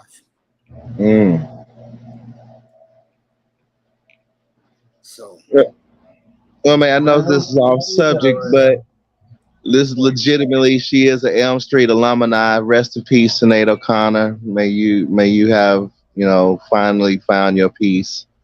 We lost her at 56. She did that awesome track on Nightmare on Elm Street Part 4 with MC Light. I'll never forget, as I was getting up from the theater, we were walking away. Put your hands on me. Put your hands on. Then MC Light started rapping. Everybody like, whoa, hold up. What's the song? They started dancing in the theater. I could imagine. Yeah. It's like those dumb white chicks. The last time I took a chick to see that stupid Twilight, and all those dumb white women, young white women, were crying. Over what's that chick's name? Belle? I'm like, you white women, can you get an effing grip, please? It's just a damn movie. Man, the white girls was into Twilight, bro. They read that they read that as little kids. That's what they did. They read that as little kids at school. Oh God. Like Harry Potter. They like the Harry Potter kids, basically. Thank God I had my old, back in those days, my old Discman. I was listening to the ball game on it.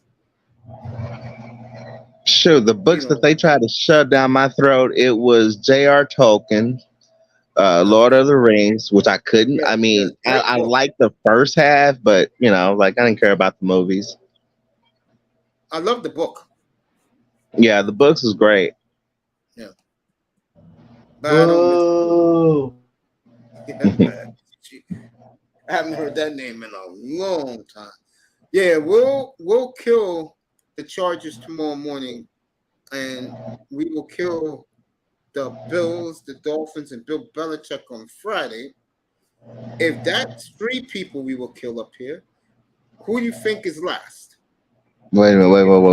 Belichick hasn't retired. I thought he was done. No, he's on the hot seat right now. God damn. If the Jets win their first game, it's kind of effed up. Their first game is on September 11th. Damn, Jim. Wow. Pretty brutal. If I'm killing there's 4 teams up there, and I'm saving the best for last. So if I'm going to whip Miami up there, I'm going to whip the Patriots and the Bills. There's only 1 team left, Raven. You should guess it. You saved the best for last. Who would that be? Cowboys, I guess. No, I did the Cowboys yesterday. Best for last. You love the damn guy. Oh, Kansas City Chiefs. There you go. We will crown Mahomes on Friday morning. Crown him, bend the knee. Yes. Because I'm telling you, if he gets a 3-peat, bro. I mean, they lined up to run it all the way. I'm not gonna lie. Did you hear him last week, bro? He said, we're getting close to being a dynasty now. 3 makes us a dynasty. 3 and 5 makes us a dynasty. And we get that. Who's gonna stop us in this league? Ain't nobody gonna stop him. He ain't lying, folks. He ain't lying. They lined up pretty sweet right now. Oh, is he gonna get me on Friday morning up here? You should be Raven, you should be in here for it, bro, since you love him so much. I mean, shoot, 1 team I already picked is going to go to the Super Bowl, Kansas City Chiefs. If somebody don't stop them, they don't stop them in the playoffs, they going. And I'll give them a 3-peat just for going. I'll give them the 3-peat trophy. Because, I mean, they lined up. They lined up pretty well. Kansas City wins this year because of the quarterback's dynamics. I will put him over Brady if he wins it this year.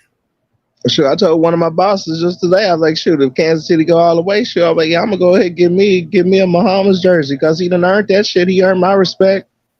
Yeah, he's special, bro. He'll get my praise Friday morning up here as the best in the National Football League since Aaron Rodgers. Yeah, it would have been Dak before he threw them damn interceptions. I don't know about Dak. I don't think Dak is in the same stratosphere. Nah, he ain't. Nah, I mean, you're talking top of the line here, bro. I mean, Dad gotta. I mean, don't get me wrong. Dad gotta. I mean, he gotta find that snow bunny. He do gotta find that. I mean, she look good. She look good in the photos. But Brittany, shit, Brittany, shit, Mahomes, you ain't gonna mess up with that. She better not. No, Mahomes, no, you ain't gonna mess up with that. Because one, she already got money. Two, she's already a champion. Three, she knows how to be disciplined.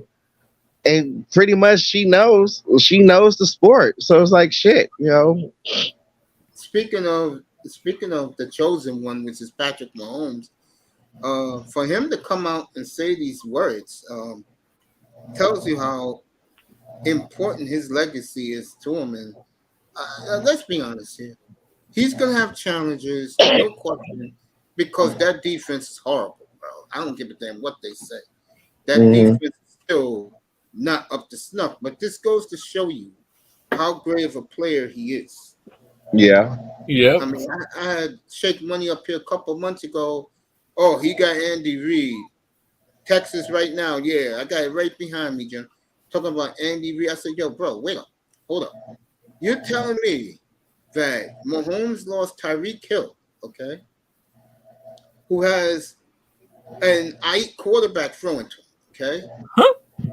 This guy, Andy Reid, breaks him down completely, builds him back up.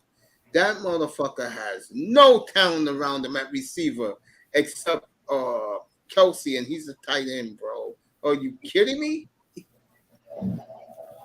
Well, when was the last time we had a team that, on both sides of the ball was number one? I wish the coach was up here. Maybe Prince could go a little further thinking about it. When was the last time a team was on both sides of the ball? I want to say the Pittsburgh Steelers. Nah, it wasn't them. Didn't they have number one offense when they were the number one defense back then? I'm gonna say either the Broncos or the Cowboys in the 90s. Oh yeah, well yeah, definitely Cowboys in the 90s. Yeah. They were the Broncos with the last. Yeah, with the triplets. Yeah. Matter of fact, Dallas. I think it was in order. Frisco. Then, this is how it was: the Redskins, the Cowboys, Frisco. That one year they got lucky and beat you guys. Green Bay with Favre. They had both 1-1, and the Broncos. I don't know about who had it in the 2000s. I don't know.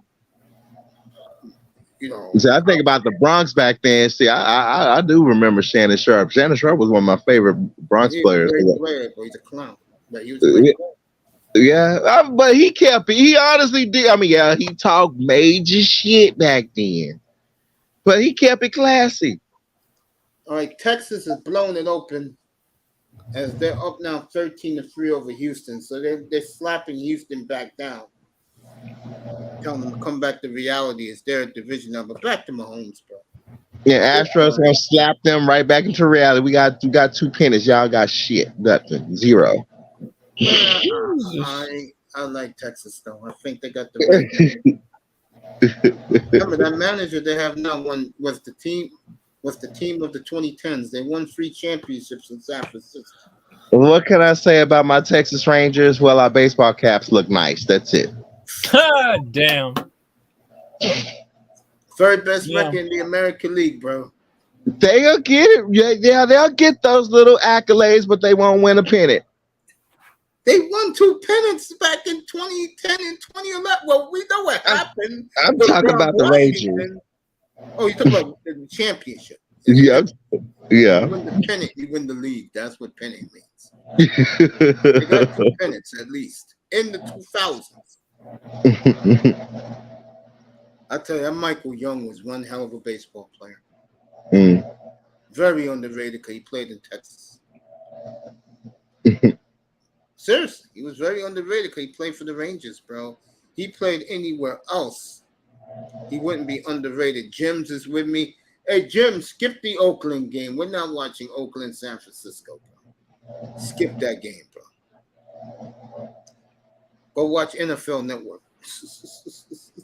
No. Watch Oakland. Shoot, I know a homeowner on that team. And he's playing right now, as a matter of fact, in that game.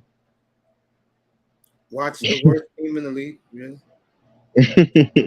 Got a nice ass house up there. That's all that matters, right? Yeah. Well, baseball players get paid, bro. Yeah, of course. They get paid. The Get paid. Yeah. Even though you wouldn't realize it with no one caring about the sport anymore, except for a few cities. You know what I'm saying?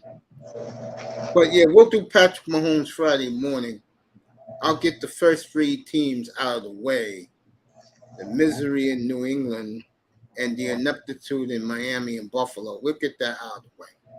Then we'll praise Mahomes up here Friday morning. We'll do that.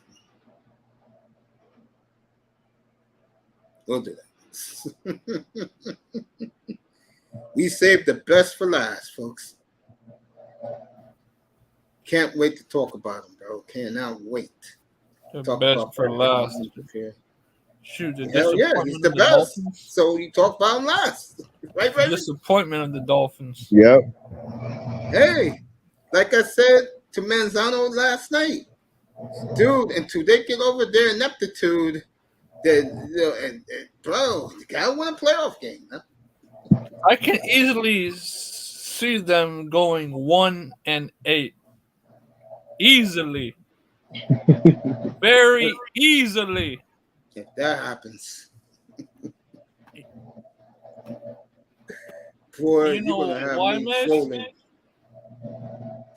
You know why, Mace? How come?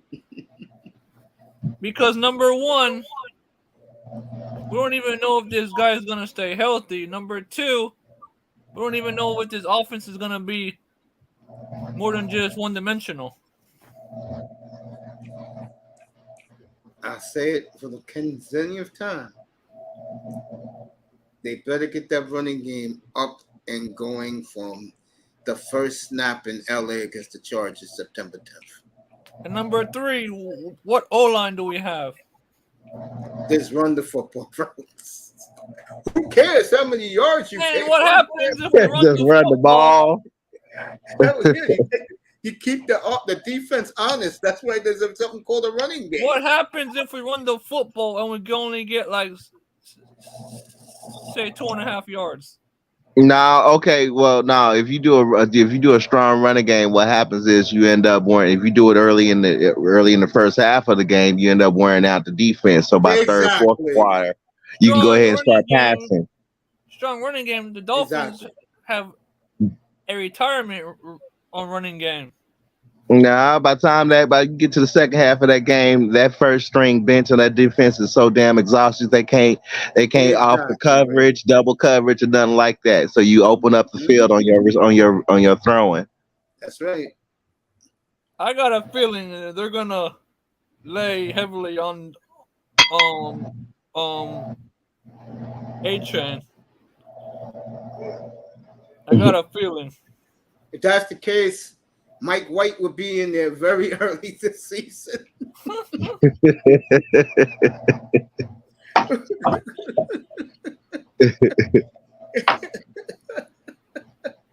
Hey, Mike McCarty, he pissed me off. He pissed me off last season because I was like, that's terrible clock management. And that was something Jimmy Johnson had taught us about. Clock management. When it get to that fourth quarter, knowing the right time to use your timeouts. Knowing the right time. And Mike McCarthy's let it be known to the national media who worships the Cowboys so much. That man is running the football 70% of the time. And if he could run it 80% of the time, he'll do it. Yeah. I'll tell you this much, man. I'm so sick of Dak Prescott. Every year, this man has a lot of hype, and next thing you know, the man just slows down. I don't know. I read his numbers last night, and he's had 166 touchdowns to 65 picks is good to me. Well, yeah, I mean, he ain't bad. I mean, he ain't bad. He ain't necessarily bad. No, he's pretty good. He's yeah. Good. It's just that injury set him back, and he was rushed to heal. Yes, And exactly. then we got that big ass glare at Cowboy Stadium and that $1 billion stadium, and he can't see for shit. And he's gonna throw some turnovers. Well, you're supposed to be America's team. Well, yeah, I mean America's team. I mean, you in the number one seat. You gonna have a lot of hype and have a lot of pressure on you. That shit ain't easy, bro. I mean, look at Quincy Carter. Quincy Carter damn near had a nervous breakdown. I mean, If your he wins the organization Super Bowl- is way better than the Dolphins. I'll tell you that. if he wins the Super Bowl, these other guys that we like to talk about, and Prescott's in the top 10, folks, he will rise to near the top. I mean, honestly, yeah. Out of all teams, right now there's Patrick Mahomes, because he won Super Bowls, but I mean, all other teams when they the starting quarterback, they don't have as much media attention like a Cowboy does. Exactly. Hey, Fact. They don't. Hey, Mace, let me ask you a question. Who would you rather have as owner, Steven Ross or Jerry Jones? Easily Jerry Jones. You know why? Exactly my point. He Exactly. cares. Yeah. But the owner I wish owned the Dolphins right now is in Cleveland, bro. I wish Jimmy Haslam was the owner. Oh my God, man! If that happens, man, You talk about holding everybody. You talk about holding everybody, including the ticket vendor, Accountable. Hell yeah. Yeah. That's my type of owner, bro. isn't this the same guy who owns the Bucks too? Yes. Oh God, no, thank you. I'm good. I love that man, bro. He got I'm all sure my you do. I'm I'm sure you do. That damn puppet. love that man, bro. You are bitter. He is bitter. My man hired a puppet coach on purpose, bro. You talk about drive-by. Bucks don't get to the finals, bro. You talk about right after they lose, the GM is fired the next day, bro. He's a puppet owner, man. A puppet. Oh, I love Haslam. If he was in Miami, you would have won some playoff games. God damn. Even Wayne Huizenga's won playoff games. God damn. Matter of fact, Wayne Huizenga's won a few playoff games.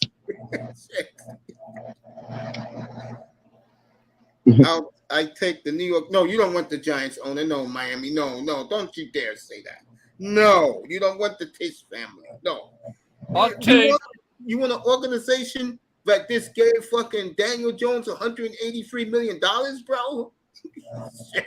I'll take the Heat's owner as our owner. Mickey Arison? Yeah. Yeah, they'll hire a GM to hold the team accountable. Because I can't stand this owner and I can't stand the GM. Hey guys, if you draft Lamar, you can fire me. Man, I would have fired his ass right there and then.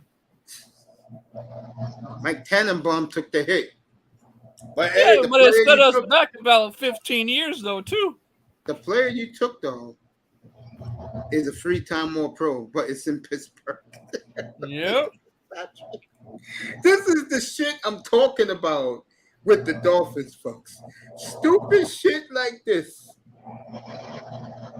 And you get and then you got some of these fans that want to kiss their butt. And you got a bum like Austin Jackson that's what you took with the 18th pick out of that trade. You got to be fucking kidding me. Bro, I know several people that are my friends that stick up for Stephen Ross and Greer, and I'm like, so what are you gonna stick up for them for, man? They haven't got us anything besides Tyreek Hill, big deal. Jalen Ramsey, wow, I'm scared. Win me a ring, then I'll believe it. Speaking of Jalen Ramsey, I was watching that show Speak. Jalen Ramsey was voted the best cornerback in the business And they asked him about. He said, "I'm used to it." And one Xavier Howard did not take too kindly of that, and they was talking about that today. And I think that's a Vic Fangio move because Vic got his ear, and Vic already let it know who he likes on this defense. He likes Van Ginkel, loves Holland, loves number 15, and he loves Ramsey. Damn, so no Phillips? He wears 15, right? I believe so. I don't. Yeah, he likes Phillips. Yes, those are only 4 players he cares about. You'll take the Eagles owner, Jeffrey Lord. Yeah, I will take him too. Matter of fact, I'll take that front office with Howie Roseman. Yes, sir. Those guys were running our team. We would have 3 Super Bowls. I'll take the Steelers or the Patriots. I don't want the Patriots. No thanks. That's why his ass isn't getting his ass toasted right now, bro. God damn. It is going to be fun for 305 to see Belichick burn in hell this year, and it's going to happen. God damn. Woo, boy, it's going to be fun seeing New England struggle. And I don't hate New England, but like they was talking about today, and the Boston media was getting ready for the kill. Guy said today, bottom line, he ran Tommy Brady out of town, which he did. Of course he did, man. It's only obvious. Oh man! I mean, Mace, it doesn't take a dummy to realize what happened. It's gonna be fun on Friday morning. Yeah. A matter of fact, after I heard they had issues with each other, man, I told my friend, I'm like, watch, he'll be out of New England after the season. And sure enough, it happened. Mm-hmm. Very next day, that man was gone. Yeah. Facts. And you got all these Patriots fans. We miss him. If you miss him, then why'd you force him out? Shout out to because we didn't want him no more. We didn't have the money. Get out of here. He did win 6 championships in Foxborough, I'll tell you that. Yeah, and they forced him out. Terrible. Mm-hmm. That's not how you treat somebody like that. Would you rather get treated like that or the way Jimmy Haslam is going to get rid of Giannis in a year? I rather neither one. Because if you ask me, the Bucks owner, he lost his mind. Why? There's nothing wrong with holding people accountable. Would you force out your coach just because you lost to the Heat? That's right. Yes. Enough said, Coach. Eric Rowe, Logan Ryan, Tannehill ending New England Patriots dynasty. Yeah, Tannehill did beat him in Foxborough in 2019. That was Tom Brady's last game in the Patriot uniform, was that playoff game against Tennessee. Yeah, and then you got all these Bucks fans. Oh, Brady's a Buck for life. He's a hero. Man, I see him as a Patriot. A lot of people are going to remember him in Tampa Bay, unfortunately, because that's the last place he won. And look who he beat. He beat the Saints in New Orleans, who had the best record. He beat Green Bay in the freezing cold, and then he held Mahomes to 9 points, bro. Not a touchdown for Patrick Mahomes. I'm sorry. I see him as a Patriot only. One of the great runs in the history of the sport. What they did to Mahomes, holding him to 3 field goals, bro. That was dominating. Remember one thing about the Patriots? None of their victories were dominant. Their first 3 Super Bowls, they won by field goal at the end of the game. Hey, a win's a win, though, man. It's a win. It's a win. But there's something called oblivion. They're about to go oblivion while we will praise and hail the new king on Friday morning. Right, Raven? Yep. Who's the king? Damn right. It's Patrick Mahomes, bro. Of course. To further notice. Get used to it, everybody. And that man, he played on us on a broken ankle and still won. That's part of his legacy, his greatness. Iman in the building, get up here. We'll get ready. Since you are here, I'm ready to roast the football giants. I've been waiting so long to do this. NFL means not for long. That's right. The great Jerry Glanville. Okay. I told you about Speak Up today. They had a question: is Daniel Jones will be a top 5 quarterback by the end of the year? They were laughing.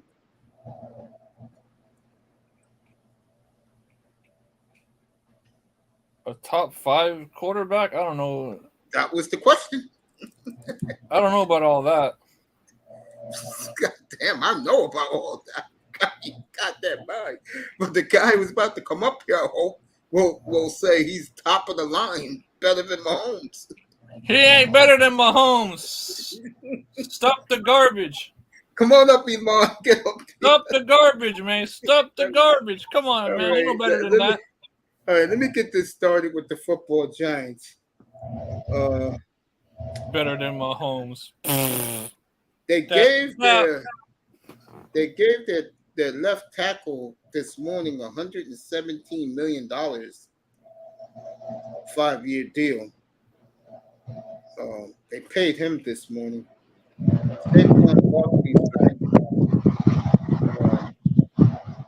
People calling him a punk. He got punked. Only made $1 more million when he signed his tender.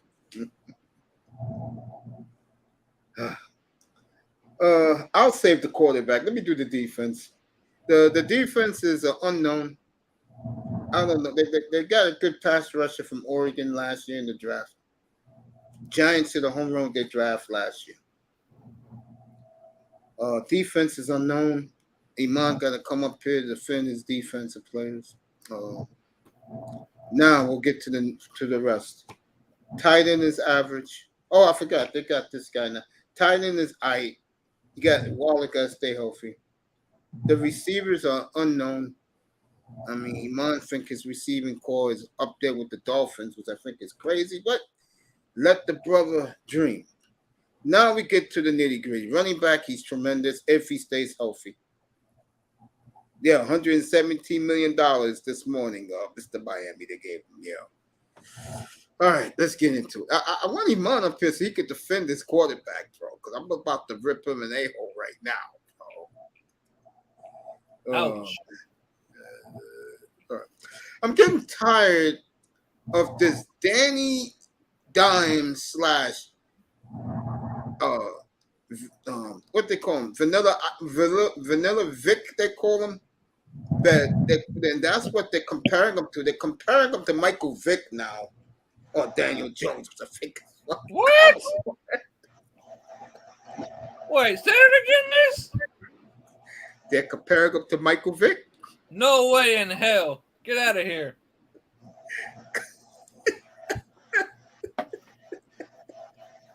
No way in hell. Take that garbage, turn that upside down, and get out of here. There's no comparison. Don't care what Giants fans say. Don't disrespect Michael Vick. Done. No.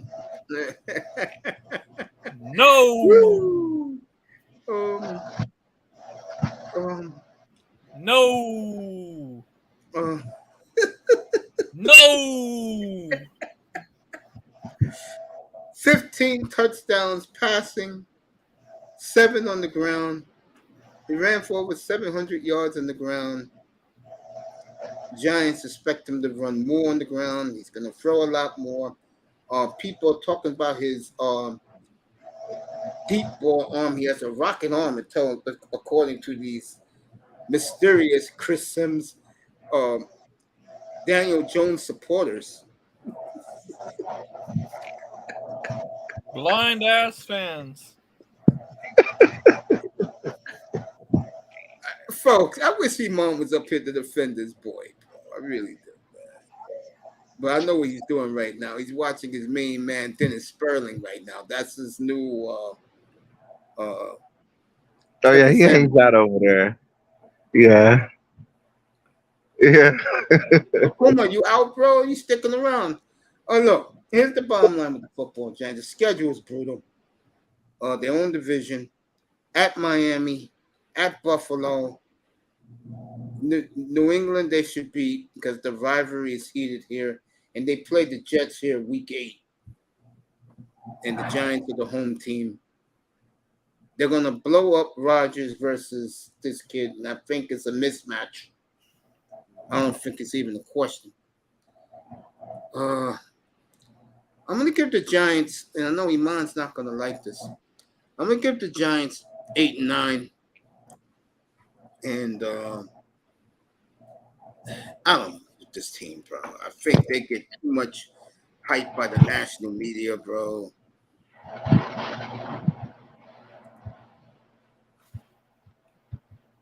I just don't see it for them. Week 5 in Miami, get your chicken wings ready for that one as he goes down and plays that Dolphin defense down in the Miami Heat. No pun intended. I got the Giants 8-9, third place in a powerful top half of the division with Dallas and the Eagles.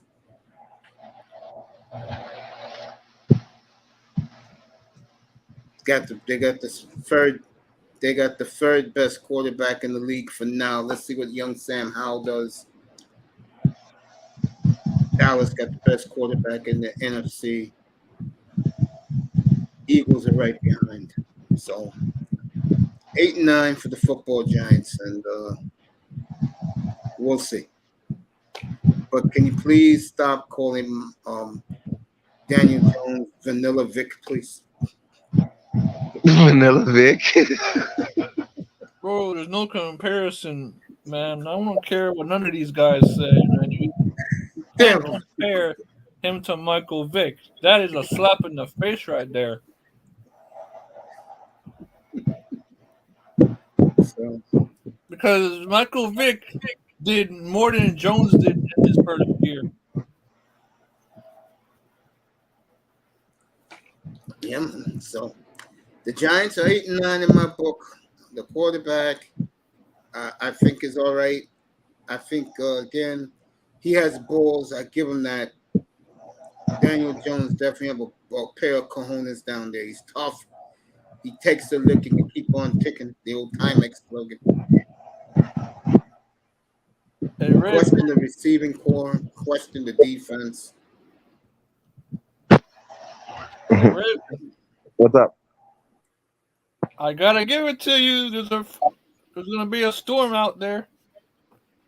Palm trees. Say again. Gyms. You're borging a little bit. I said I gotta give it to you. There's a storm gonna be out there next week. I cannot do weather storms right now, bro. God, Raven was right, but Raven's right most of the time. He says stuff, man. You gotta listen to the. Gotta give it to you, man. Well, that's just the beginning. You and Bargov, y'all gonna have to be careful, especially Bargov. So, don't worry. Don't worry. I mean, the week of August the 23rd is coming, so that's what I mean. It's gonna happen after August 21st. All right, it's gonna happen during Mercury retrograde. I hope not. I'm not bullshitting you. Get ready. Oh, I'm ready. All right. So Andrew Thomas gets his 5-year, $117.5 million deal. as these NFL salaries are getting out of control. All right, you two guys can talk about the storm. I'll be right back. All right. Yeah, Take I mean, I'm already looking at flights in September going to Florida specifically. That's how much I'm pretty sure what's going about to go down. I got a Yeah. feeling that the one that's out there now about the form, I got a feeling it's gonna. Well, that one, nah, y'all gonna be all right on that one. Y'all gonna be all right I on don't that one. know. It Nah. could reach the 3, bro. Yeah. It's gonna get intense. I mean, the tropics and the Atlantic basin is. I mean, it's hot. Yeah, It's and there's hot. You no don't dust want to out be there this either. warm right now. You really going into August. You do not want to be this warm right now, bro. You Yeah, and there's don't. And no that, dust out there either. yeah, I told you. Yeah. Yeah, that I mean, that no dust dust. It's bad news. It's bad news. I mean, and that. I that dust mean, barrier that was out there is not there. So it's like the whole east coast of Florida is wide open. well, we are keeping our eye on everything from the Yucatan, south of the Yucatan Peninsula to the tropics, as well as the Atlantic Basin. Because, Yeah. I mean, it's perfect. It's perfect. Yeah, I mean, what y'all got to watch out for at the tip of Florida, we got to look out. That literally can happen at the Yucatan and be into the Gulf of Mexico like within a day. I'm on the east coast of Florida. You're on the east side. Yeah. Oh, yeah. I'm right in back of the Bahamas. You're right in the middle of it all. You like if it decides to, if it's an eastward, it can go your way. Shit, yeah. Bro, I'm looking at my phone right now. Right, the water right now is hot. Very Yeah, it's hot. It's very hot. Yep. It's very fucking hot. I mean, it's like literally a runway for hurricanes. It's perfect environment. Like, oh, let's get wave. Yeah. August on its way. It's going down. It's gonna go down. I wouldn't be surprised if next week we have a first major hurricane next week.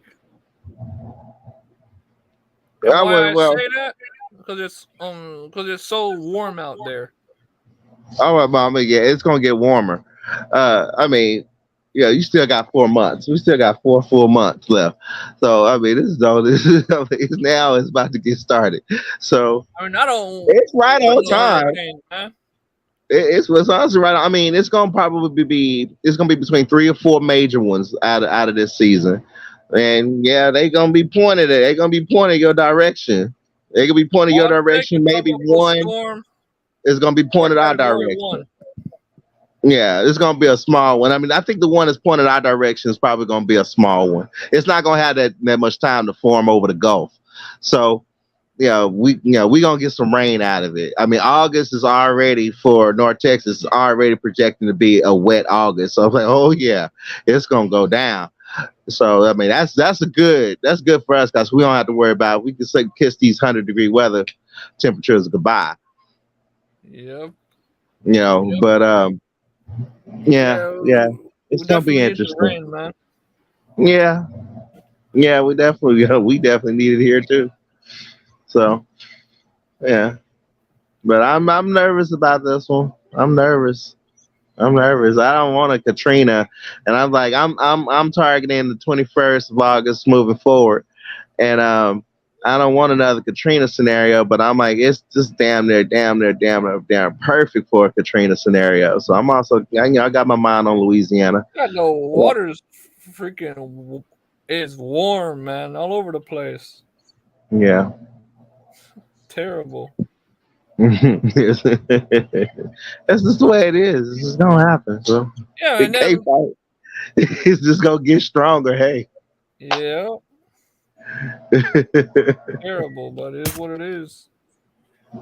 Yeah. The only thing you wish for is just hoping they'll get up to, as strong as a 5 and a 5 goes ahead and hits some on the coast and comes on in. I mean, all thing you can do is just brace for it.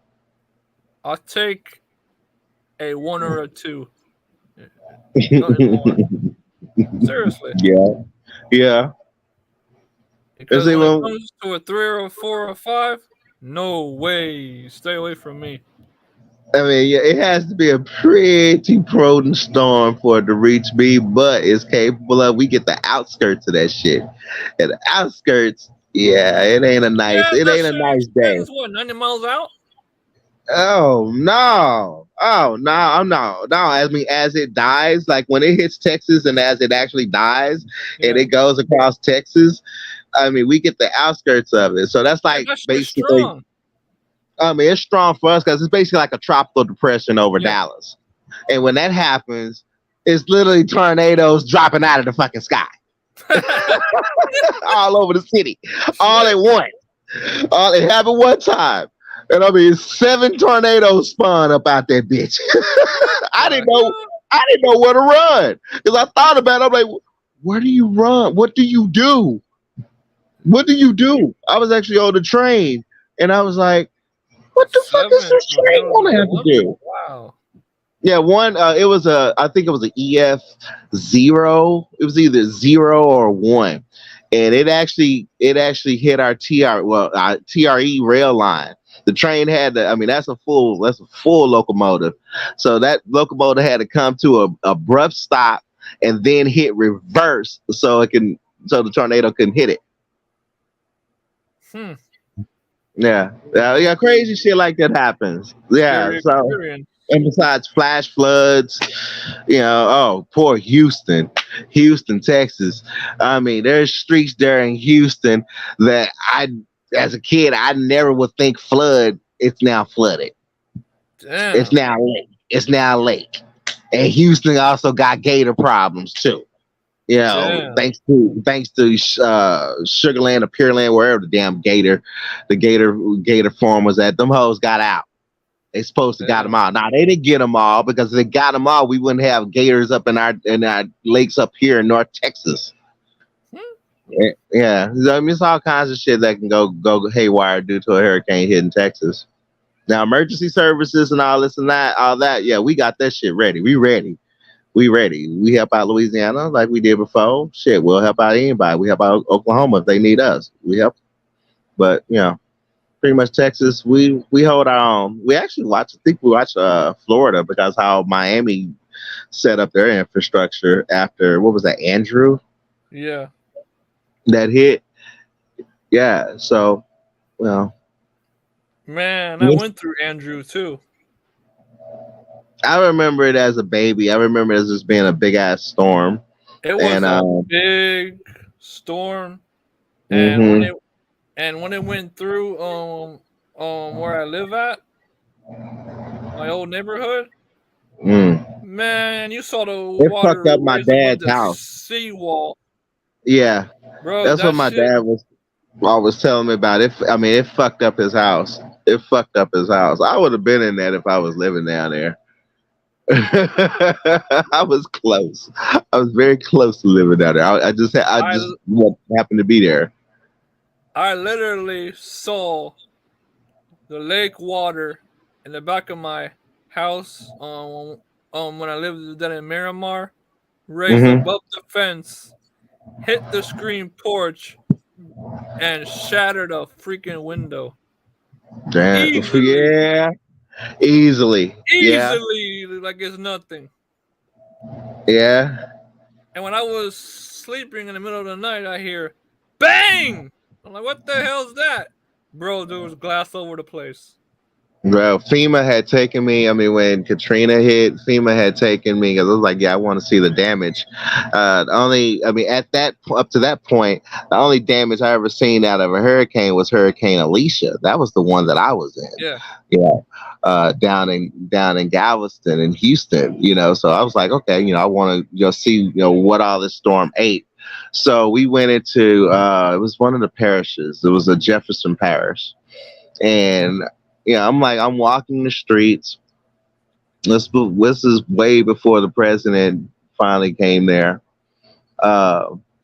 I'm walking the streets, looking at the damage. I'm seeing cars on, second floors, and shit. And I mean the stench. And I was like, good God, Katrina, what a bitch. She had an attitude. And the damage is just. I never thought I would see a storm with that kind of attitude before. Yeah, these Snow in storms. Texas in August. Miami's crazy, but 305. These storms. Yeah. So, man, And that was crazy. And we had to rush back because we had Rita and I could deal with like Jesus. The world is ending.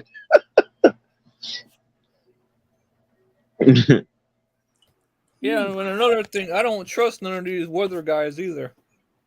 Oh man. Well, which ones? I mean, the actual meteorologists. The local ones where I live at, bro, they don't know their ass from the hole in the ground. Leave Betty Davis alone, bro. No, Well, I I'm mean, saying the local ones where I live at. no, I mean, on the cool, the YouTube streamer weathermen are a hell of a lot better nowadays. I mean, they are honestly a lot better. Shoot, I mean, that last one last year with a hurricane last year, shoot, we thought we actually lost one during a live stream because he went straight there.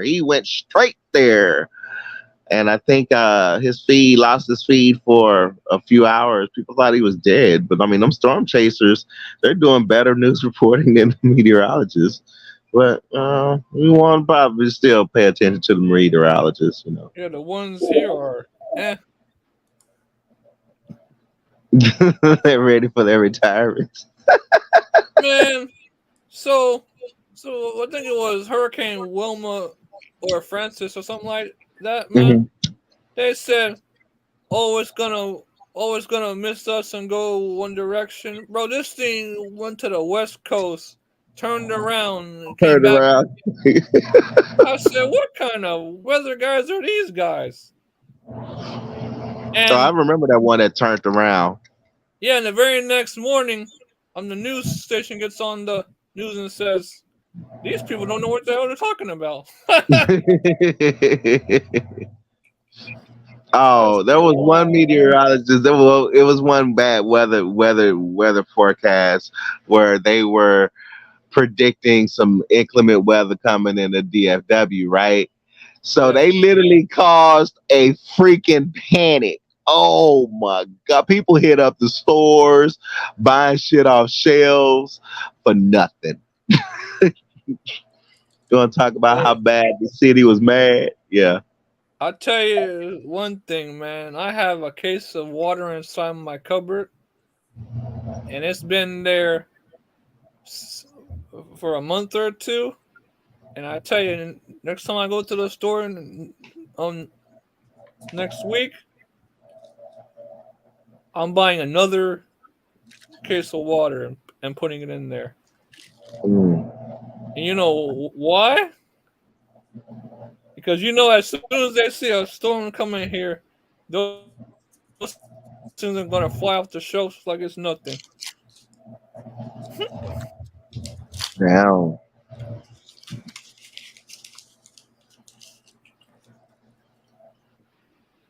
No. I mean, that storm surge. Hey, nicer. That storm surge from last year. That was kind of epic. I didn't think I would see a storm surge get that high, and then I'm like, oh, I mean that's legitimate proof that Florida is sinking, bruh. That's legitimate proof. Some of these surfers are stupid enough to go out there and surf in it. It's like, really? Yeah, you always gonna get them crazy ones. I mean, let them get eaten by a shark. Let them get eaten by a shark. I don't have no what you call it? No pity if you're gonna go inside the ocean when there's a storm coming and then surf. Dude, you guys have damn near. You guys actually have damn near full size bull sharks under your piers. Yeah, and they're still going out there and surfing. What kind of I foolishness? mean, I swam. I swam with one, and that was a female. Thank God. You wouldn't pay. I could. You would. I don't give a damn if you pay me $1 million. I would not jump in the ocean with no male. Hell no. You got me fucked up. And knowing how close they are in Florida, Yeah. and they're basically right under the damn piers. Oh no, Yeah. kick rocks. I ain't doing that. Some of these guys are jumping in the water like it's nothing. Like it's really? nothing. They just down there chilling. Yeah. A bunch of weirdos. There was a YouTube streamer. Yeah, I'm not. I don't know. Because y'all got. When I was there, I couldn't. I mean, the names. I'm glad I grew up as a Texan, because if I grew up as a Floridian, I'd probably be able to pronounce some of this shit. But it's one of those piers that's down there in Florida. Is basically like the most dangerous pier you could possibly fall in, because there's full size bull sharks underneath. A whole bunch of bait fish. One of the YouTube streamers this week took a hero camera and dropped it underneath the pier, and you saw all the bait fish, and you saw these big old motherfucking sharks just hanging out. Yo, I seen that when I was in LA. I went to the Santa Monica Pier, right?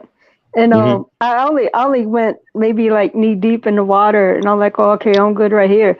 And then when I spotted, no, they had to be sharks, because that's how big they were. And people were in the water maybe like 30, 40 feet away from them. Like they weren't even there. I was like, oh man, y'all crazy. And a shark can come at you if you just had knee deep. A shark ain't scared. A shark's gonna come straight at you. A hammerhead will come at you. Yeah. It's dinner time. But yeah, a hammerhead will come straight for you. Dinner time. Yum yum. Yeah. Yeah, they don't care. Hell, sure they give a shit about. Oh, guys, they want to surf. They want to surf, and we have that. I mean, on every coast, you're gonna have that. I mean, people up in Alabama do it, because I mean, there's some good waves that do come out of that go into Mobile. Man, I saw that barracuda where I live at. Man, this thing was bigger than the damn ski that I had. Man. Oh yeah, I've almost gotten bitten by. I was like, oh hell no, I'm out of here. I almost got bitten by a barracuda. Yeah, them some mean fish right there. Nah, you don't want to mess with that. 305 said jellyfish. Those things hurt too. Those things sting. Yeah, bro, but I mean, you get those things. Not fun. A jellyfish ain't shit compared to a man of war. Get stung by the wolves. Yeah, a man of war is a tear your ass up compared to a jellyfish. I'm good. Yeah. You see the pretty balloon, walk the other direction. If you see the pretty balloon in the water, get the hell out of the water. Yeah. Especially when make a grown man cry.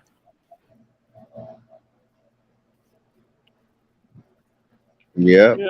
Yeah, man. I can understand how somebody's even aquariums ain't safe. Wasn't that 10 or 15 years ago? The woman was at place out in San Diego with the whale.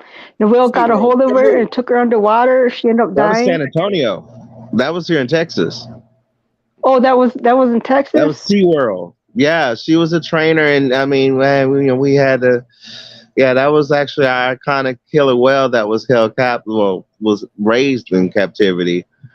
Shamu, I think. Yeah, it dragged her. It dragged her down. Damn. Hey, Laurel's in the back, Mace. Mm-hmm. It's terrible. And then there was one in California that did happen. I believe it threw that diver. I'm not sure if it killed the diver, but I think it pulled her down. And then, I mean, because they'll play with your body. They'll toss you like they'll toss you like you ain't shit. So chomp. Yeah. What's up, Laurel? Hey man, what's up, everybody? How y'all doing, man? What's up, man? Hey, Yeah, I just came through to say hello to my boy Mace, man. I mean, I know we're not talking about football or basketball or anything right now. Hey Mace, what's up? What's going on, brother? All good, bro. Just chilling. And by the way, Mr. Raven, I'm glad you're more tame tonight. You're not all over the place. uh-oh. What kind of out of pocket last night, and I didn't want to say it, but I mean, it was what it was. But I mean, I've been on panels where I've been far fucking the way out of pocket, so I can I can accept that because I I have don't ruined remember a some. thing. I got my cross on. Like I said, when I have my cross on, it locks that nigga in. Otherwise, else that was my evil twin. Hey, bruh, I have. Hey, dog, I've been my evil twin on panels, and I have fucked some shit up, and I have said some shit I shouldn't have said. I was either too lit, I was either too whatever I was. So I get it. I personally I get it, and you get a pass for that because I've never seen you like that before. Now you probably have been before, but I've never seen you like that. I'm like, what is dude on? Has he been sipping? Is he like on his? I mean, what's going on? It Now was I Mace asked. triggering me. It was Mace's fault because he kept talking about the Cowboys, and I started just triggering and thinking about how that nigga played for us and got a free wing. So yeah, that brought out that evil twin. Oh my bad. Oh, Hey, I what's up, thought the Nicer? How porn you? stars, My, man. my, my, my, my, hold up, my Hello. bad. How you doing? How you doing, Nicer? I'm I'm good. doing I'm just great. chilling. Oh, That's nice. good. Okay, that's good. 305 Hey, send so us up, Mace, D-Lo. What's up, where, Chris? What who? happened? Say Mace. So where's the hot spots tonight in the in Black YouTube right now? Well, you know Dennis Sperling is always hot this time of the night. I don't fuck with dudes like that. No. Yeah, I know why. I know why. I don't even want to. You know what? I don't even complain about women anymore, right? I just accept it. It is what it is, and either I'm going to deal with it or not. And I'm Exactly. deciding to. So it's cool. So what's going on right now? I mean, in the black space, what's up right now? I don't go to those spaces, but they have what that damn show they See, call. Mace, you be lying, bro. I I'm mean, not Mace, come lying, on, dog. bro. I've never been to Antoine Daniels' room. Anton Daniels, you crazy? Yeah, I don't go over there. I'm just talking about like the black YouTube spots. What's going on? What's hot tonight, bro? What's going on, bro? I don't know. I know You Platinum don't was on know? earlier. He was lit. Yeah. Ramil did a show this morning. I caught the tail end of it. He had opened the panel.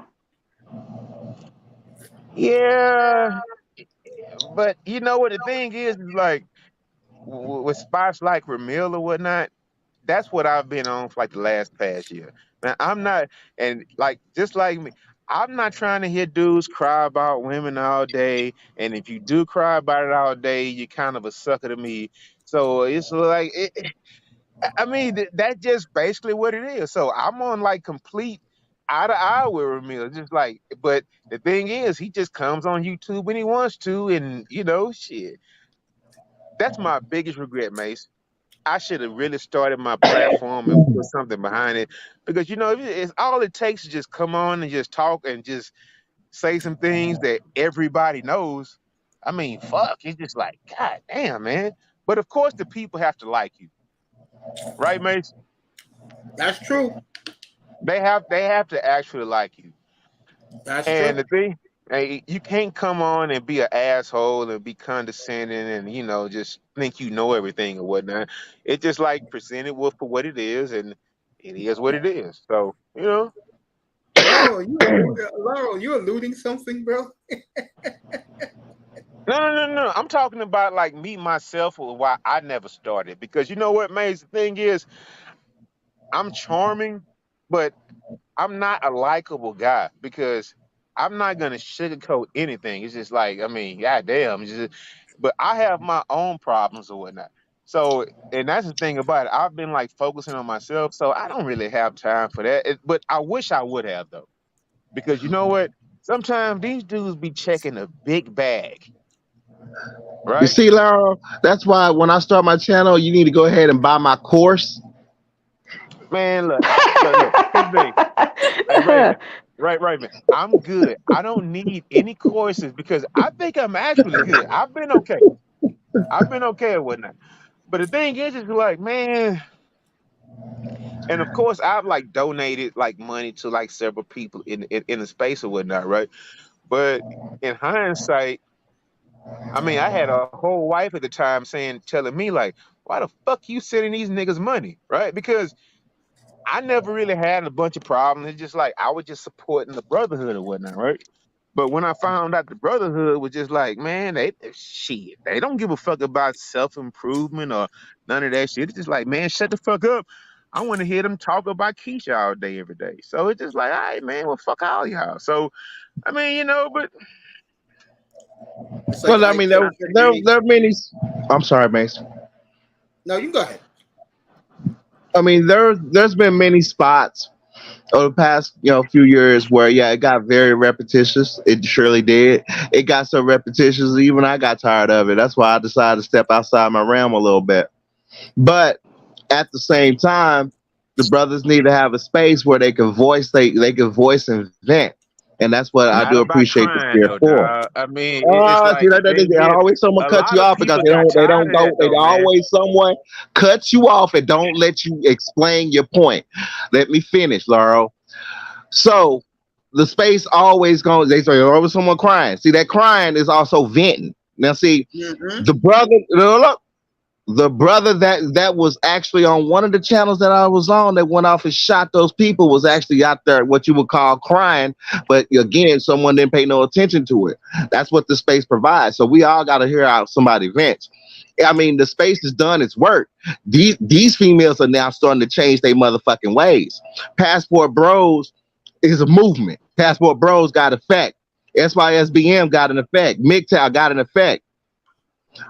It was a trip because earlier today Danica had hers and we had like 800 people and basically was talking about the fact of how Florida, shout out to you Florida and DeSantis for passing that, no more permanent alimony.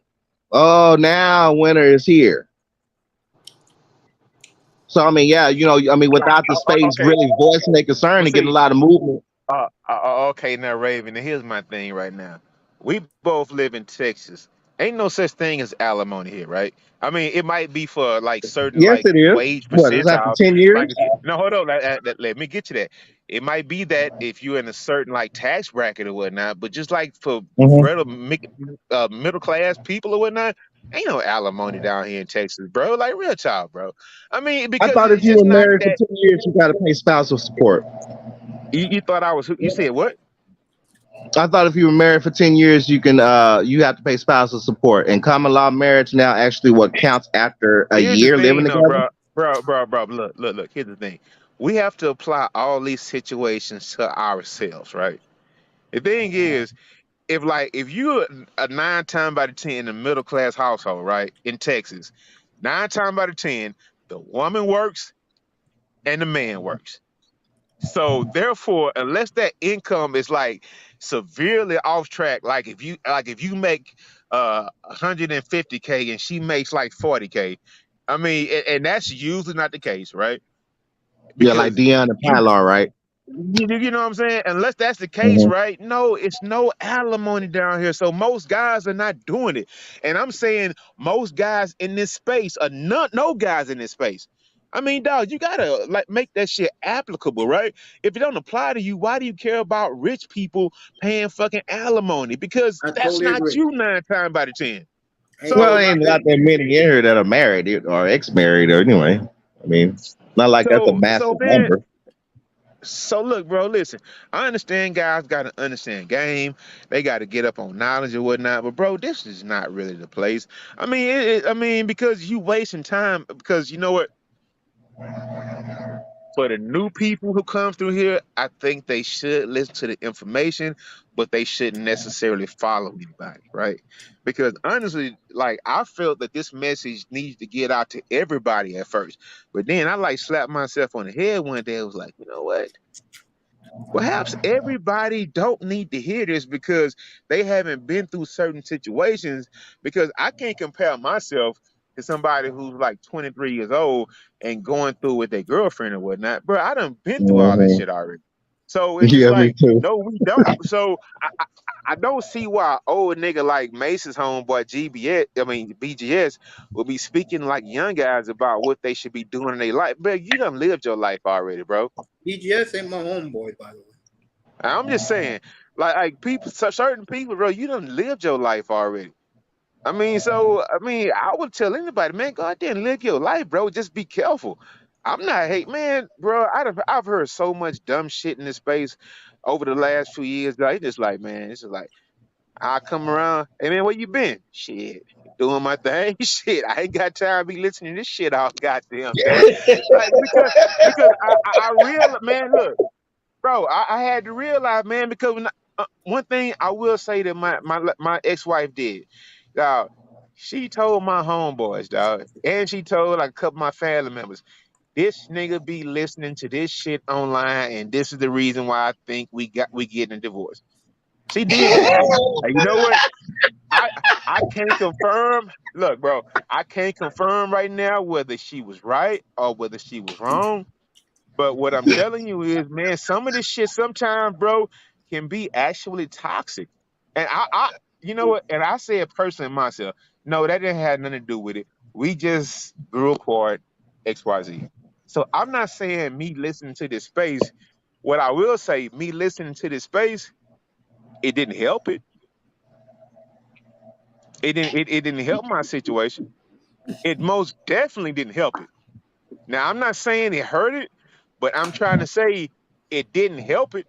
Because why the fuck if I'm married, I'm sitting up here a family man and shit, I'm sitting up here listening to niggas talk about I hate hoes all day.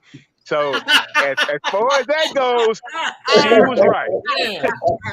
As far as that goes, she was right. So I mean, I get it. I get it. So that's when I told Miss Melina yesterday. Miss Melina, I'm like, you know what? I'm not saying that woman never did anything to me because to this day I'm trying to still find out because people ask what she do. Nothing. She ain't do shit. And people automatically think like, oh, you can't. Nah, nigga, it ain't because of that. Just like shit, man. And I'm not saying it was just space because it wasn't the space. It was just like it was nothing positive for me about the space other than just fucking entertainment and just fucking tricking my money off giving niggas and shit. I mean, and that's basically what she said. She said like this nigga be fucking giving niggas online money and shit. Oh man, my homeboys thought I was a fucking mark, bro. Like nigga, what the fuck are you doing? Like real talk. I mean, she told them all that shit. Told them all that shit. Like real talk. And I thank her for that because shit, my motherfucking me goddamn Cash App and Super Chat donations have went down like motherfucking 95% since that shit, dog. Like real talk. And you know what? The thing is, if I want to tune in and listen, I tune in and listen. But the thing is like I've learned a lot of things in it. The most important things I've learned about this space is like blockchain, crypto, things like that. Let's see Things how that to will play. make you money. Wait a minute, how to do puts and calls and shit like that.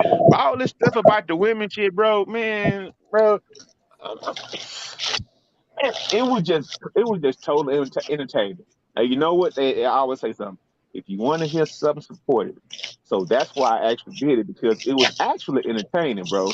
So one day, all of a sudden, it was just like, man, I've been hearing this shit that's a little bit too long. It's like, can I still listen to this kind of content? Even the people who I fuck with the most, dog. It's like I don't even want to hear them talk about niggas SBN hoes no more because this shit just so redundant, like over and over again, like every Exactly. day. So it's just like, man, it is what it is. So, but I do appreciate my time in the space. Because man, we had some good ass fucking times. Me motherfucking chopping it up with Kevin Samuels and Obsidian and all them niggas and shit having fun. It was fun. It was entertainment, but shit, I can spare no growth from that shit. Like shit. So I told Mace a long time ago, I was like, Mace, I'm right Mace. here. Mm-hmm. I said, Mace, if I don't become a content creator, I'm gonna completely leave this space altogether, just point blank, period. And since I didn't want to just do content, it was like, man, what the fuck am I here for? So that's why I just like, man, shit, I got other shit to do, and I be having better shit to do. So I mean, and if I need entertainment, man, I don't want to hear people talking about, especially now, like Mace, especially now, because I've totally like went like totally left, bro. It was just like I never thought I would date a Keisha in my life, right? But shit, man, Keisha fun in the motherfucker, dog. Y'all I'll niggas be leave that tripping, alone. bro. I'll leave that alone. Hey, Mace. Hey, Raven still up here, right? Yeah, I'm right here. Raven, listen. All that old Keisha hate and all that shit them niggas be doing, man. Keisha be having fun like a motherfucker, dog. I don't smoke or nothing like that and all that shit, right? But man, Keisha be fun in the motherfucker, dog. What Hey, you Yeah, dog. doing, Keisha? yeah, I mean, my rule is when it comes to Keisha, I mean, the complete turn off for me. Once she starts that city girl shit, boom, cancel. You're over with. Ain't coming back. No come back. Boom, one try. That's it. You're out. Now, mine, she ain't necessarily. I mean, I thought she was a Keisha, but she ain't a necessary Keisha. I mean, she's actually a Philadelphia Manispherian woman. I mean, she playing a game real good. I gotta give it to this one. I like this one. This one doing all the right things. I mean, boom, check mark. So, but yeah, there are some good Keishas out there. They done got bad reps because of the bad ones, the Sukihanas and shit. But they are about having fun. They funny. They some comedians. I'm Man, gonna leave all this hey, alone. nigga, my look, hey, look. I done heard, nigga, this motherfucker done told me. She told me like 2 weeks ago. She said, nigga, I am a city girl. But she young. She Are younger than you me. No, But she young. But she's young. No, man, no, she young for me. She young for no. me, right? And she said, I am a city girl. Like she is with the shits, bro. And it is what it is. But No, I'm not doing this city girl Keisha stuff. I don't even know who the hell Keisha is. If you put a Keisha right in front now, of me. hey, mate, do you know what I mean, Karen? my Keisha, Mate, hold on, let me tell you, my mate, Keisha is what. mate, hold. Let me tell you, mate. So you know who Karen is, right? You know who Karen is, right? Yeah. Karen is just the Keisha is just the female version of Karen. All the characteristics that Karen has, they just flip it around, and Keisha is basically Bizarro Karen, bro. It's just a black version of Karen. Oh, like All the the stereotypes divesting, that you, like the all the divesting one. no, not divesting. What I'm saying is all the stereotypes that you put on Karen, that's Keisha. Loud, rude, well weave, tattoos, bad attitudes, and all that shit. That's Keisha, bro.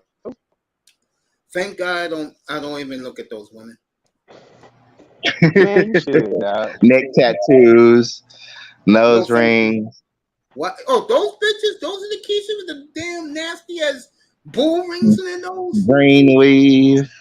Oh God. Let Hey, me hey, hey! let me I'd tell have you seen about one. I'd have given one a pass because I mean, honestly, her weave was bad. The bitch looked good. The bitch I'll was give you fine, and I'll her give you booty, her booty was so round and firm and nice. I'm like, you know what? Yeah, I got to excuse the neck tattoo. She was put yeah, mate. together right, and this in the Yeah, mate. daylight. This ain't at Uh, night. yeah, mate. On the cool, that video I sent you, you know, my homeboy said, they say, nigga, shit. She got some Mr. ass. I'm like, Miami, nigga, chill White out, dog. Karen. Like, real, chill out, dog. Like, real talk. Because it's just like, man, a lot of dudes willing to forgive all that bad behavior because she got a fat ass, bro. Like, real talk. A You bubble. do know Nice's in here, right? I'm sorry. Man, Nicer has been around this talk for the last 4 years, bro. Like, real talk. Nicer has been around this talk for the last 3, 4 years. So Nicer is cool, right? Right, Nicer? Am I right? Yeah, well, even longer than that, because I've had male coworkers, I've had male classmates. This guy talk ain't nothing new to me. Y'all are actually very very respectful. Oh my God, really? No, me. So I'm being serious right now. 'Cause I've heard very vulgar conversations, and it wasn't the men that was talking. It was my own gender. You know. So I'm just chilling. Actually, because I seen Auntie was about to do a poker show, and because I Texas Hold'em, that's my game. I was gonna go see if he was live and go see what he was talking about. But if I don't see you guys, if I don't or I don't know how long you're gonna be on, Mace, but if I don't see you guys, I'll just say good night right now, and I'll see you. Hey, I'll hey, catch you all hey, on the next nicer, show. nicer. Before Yes, you sir. leave, let me tell you something. I am a Texas Hold'em guy myself. So, That's what's up. I mean, if Auntie ever gets that platform going, I mean, the thing is, we can never do it like online because people are from different states, and if you're not from a state where you can actually play online for money, nobody wants to play poker Right. for free, right? So, I mean, but I'm saying, I'm a poker guy myself, so I mean, poker's always better like in person and having fun and this and that or whatever. You can actually see each other's faces and like bluff or whatnot. So unless the country like becomes like every state can gamble, we'll never be able to like play poker together or whatnot, right? At least for money. Right. But I mean, yeah, I mean, Auntie's doing his thing. So yeah. So Mace, Nice has heard all these conversations before, even though she's very respectful. And Nicer, please don't leave the platform right now, because we're just having fun right now. So it's cool. Right. I'll just say to add to what you're saying, Laro. I would like to see more content creators, having channels that talk about hobbies, not just Texas Hold'em, but like cars, bikes, other things you guys are into. That definitely would because I say that and I'm sure you guys can agree because I've been in the Black Manosphere for a while. You're kind of getting a bad rap from all these channels. You go on these channels and you look in the chat, and it's a good majority of them complaining about women, like you guys said earlier. Been Yeah, happening a lot of dudes done got burned. It's worse than that. A lot of these dudes don't know how to talk to women. Real talk. I would say 80% of them don't know how to talk to women, and that I totally agree with Platinum Elite. About 80% of these sad asses don't know how to talk to a woman. Hey, but you know what, Mace? You know what? That might be right, might be wrong. But one thing that I never was ever in this space, because I never like did bad with women or whatnot. I've never like got on like any of these platforms and been like, you know what the problem is? I hate this. I hate this type of guy in the manosphere. Here's the thing. These guys, they don't know how to talk to women. These guys, I've never been that type of guy. I just been like the guy that sits back and chill and be like, dude, you're a content creator. Why the fuck are you selling this bullshit to these people? I've been that guy. I've never like talked down against anybody who's listened to the content, none of that shit. It's just like that. Now, that thing that irks me the most is the guys who hop on panels and be like, these guys just don't know how to talk. That's the regular guy. These guys don't know how to talk to women. These guys, I've never been that guy. That shit actually disgusts me because it's like, man, if you pull down the veil on some of these dudes' private lives or whatnot, dog, most of these motherfuckers, I mean, they like simping behind a woman or doing whatever. Dude, I've never been that guy. I don't want to talk down on anybody. I've never been that type of guy in this space. A lot of these guys I go along with, so I don't bash them either. I feel sorry for them, but I don't bash them. Now, is this Keisha right here? Yes, that would be Yeah, Keisha, man's bro. at the damn gas station, baby. Baby, the gas station, man, be stepping to you so much. Yeah. Baby, the man had asked me, he said, how you doing, beautiful? I said, fine. How you really doing? I said, fine. Without you. That's straight up. Straight Nigga, up, how yeah. you 55 with all them goddamn ragged ass goons in your mouth, baby? This is a Hold up, subculture of Mace, hold sisters. up. No, baby, you know. They There's love going to there's the a gas scale though. station. There's a scale. I think that's Keisha right there. That's like level 8, 9, and 10, Keisha, bro. They ain't Yeah, all I like mean, that, dog. straight up. They ain't all I mean, there is a subculture of sisters that love going to the gas station, corner store to get attention from any dude that boosts their ego. And Yeah. some actually do hook up with them. A lot of them do. A lot of them do. here's the thing. I don't think that's the case. What I think it is, they just know every time they go to the gas station, somebody gonna boost their ego. I don't think they go to the gas station just to get their ego boost. I think they just know every time they go to the gas station, it's gonna be some nigga on some bullshit. Hey, let me pump that gas Homeboy, up. Man, homeboy. Let me tell you, I don't know what they doing down at H-Town, but they probably doing it down there too, but they doing it up here in Dallas. Check this shit out. Peep this shit.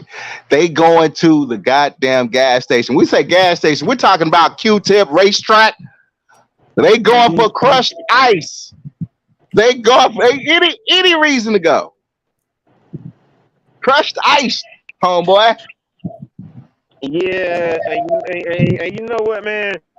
I hear exactly what you're talking about, and I'm not saying that I'm dealing with that personally myself. It's just like, bro, yeah, it's fucked up out here. All And unless right. you, and the thing is, dog. Still so damn Hey, drunk. Mace, hold up, You ain't got Mace. Unless you know how to handle yourself Here's around a that message hood for some of chick. y'all single people. Hey, Mace, hold up a second. Unless you know how to handle yourself around that woman, I would honestly say don't fuck with them.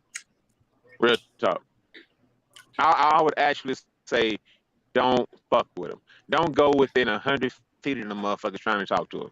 You could be like, And they pick hey, up on you when you're not interested. They pick up on it like a shark on blood. They pick up on it. I would never be interested with women with colored hair. Never. I yeah, was hold just up, about to Mace. say that, Mace. I can't You see looking for you with a somebody woman like to this be with in a a bright relationship blue with, baby. slash Baby, let me green tell you wig. something. Man, You who is want that? to choose Hey, Mace, somebody who Mace, we get it, Mace. understands what We, people. Just like Little Mermaid. Mace, Mace, hey, Mace, we get, hey, Mace, we get it, bro. We get it. The thing No, is it's not my this. fault. These are the I've type of women you I've want to seen fuck you with. I've seen you on YouTube talk to chicks with color hair, bro. And don't say who because I've started naming them. But I've seen it, Mace. Throw And you a didn't have name. a problem with it. Throw a name. Man, I'm not finna get out here and say no names, dog, because it's not cool. But what I'm saying is, mate, some of the chicks that you talked to who you call niece and daughter, and not daughter, you never said daughter, called niece and baby girl and all that kind of shit. Yeah, man, they got fucking pink hair and fucking blood hair and all that shit, dog. Like real talk, bro. No, here's the difference. I'm not chasing those women. Okay? I won't dare chase women like this. You crazy, bro. Well, all I'm saying I is would now. show you what I would chase, but I Listen, don't hold up, want to. mate, hold up. Yeah. What I figure right now is there is nothing wrong with a woman that has like a red wig on, that has tattoos and has nails, and is kind of like speaks fucked up. If you know how to deal with that woman, I mean, No because the thing is like for a lot of cases, that's the only option a lot of dudes got to deal with. So I mean, I'm not finna tell a guy to cut off 50% of their options, bro. I'm not gonna say that, dog. I mean, See, it is what it is. I cut 98% off my options. I don't care. But I wouldn't be dealing with that. See, Mace, listen, bro. You my boy, so I can say this. I'm Yeah. not gonna sit around here and be dry. If you want to sit around there and be dry, then that's cool with you, and that's what you want to do. But the thing is, man, I mean, I just still want to shoot my shot sometimes. I ain't gonna lie, bro. I mean, I heard Platinum say this. This is why I still fuck with Platinum to this day.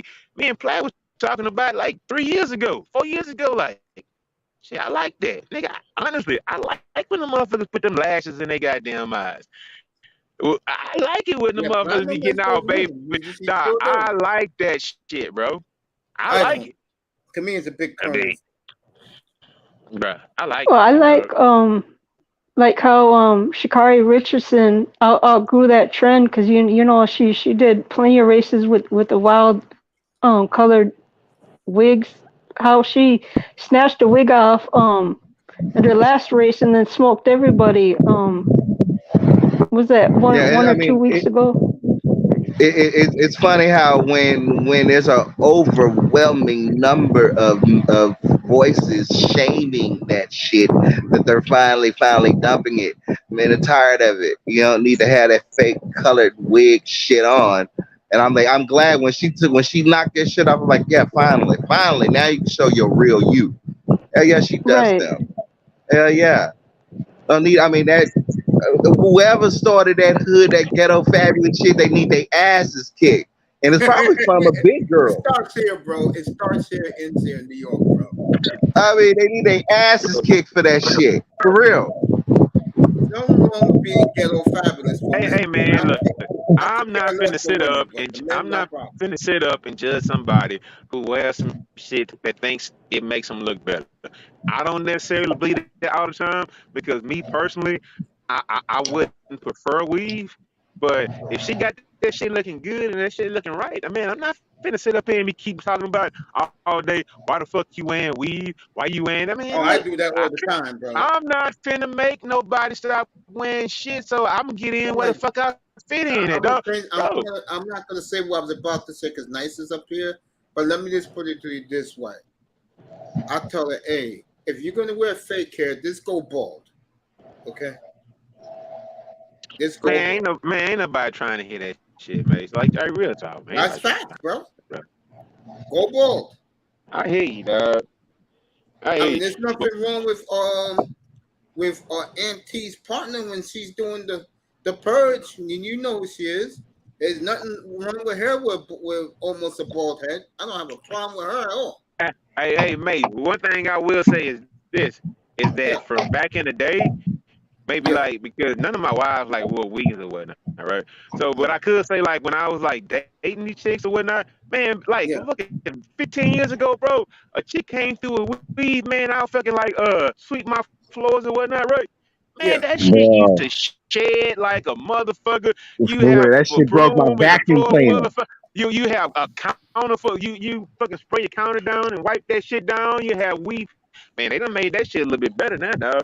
Hey, none of that shit around the crib now, bro. Like real talk. I mean, hey, I'm just trying to be real with it. I don't necessarily, man. Look, I'm not finna talk about the psychological problems about why they wear weave. I'm not going into that shit. I'm like, shit. Let's go out, have a good time, and we gonna have a good time, and Yo, we I gonna chill. I cannot mean, he be, gonna cook this food. I say cook, bro. I'm not, bro. man, bro.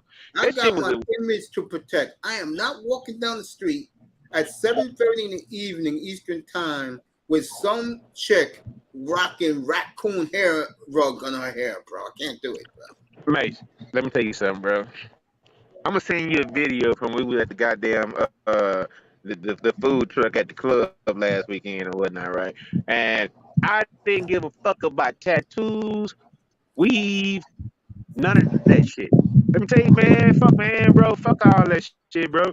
And the thing is, I never was it on that first, but maybe I was going through red pill rage when I found out I couldn't do whatever I wanted to do and get away with it, right?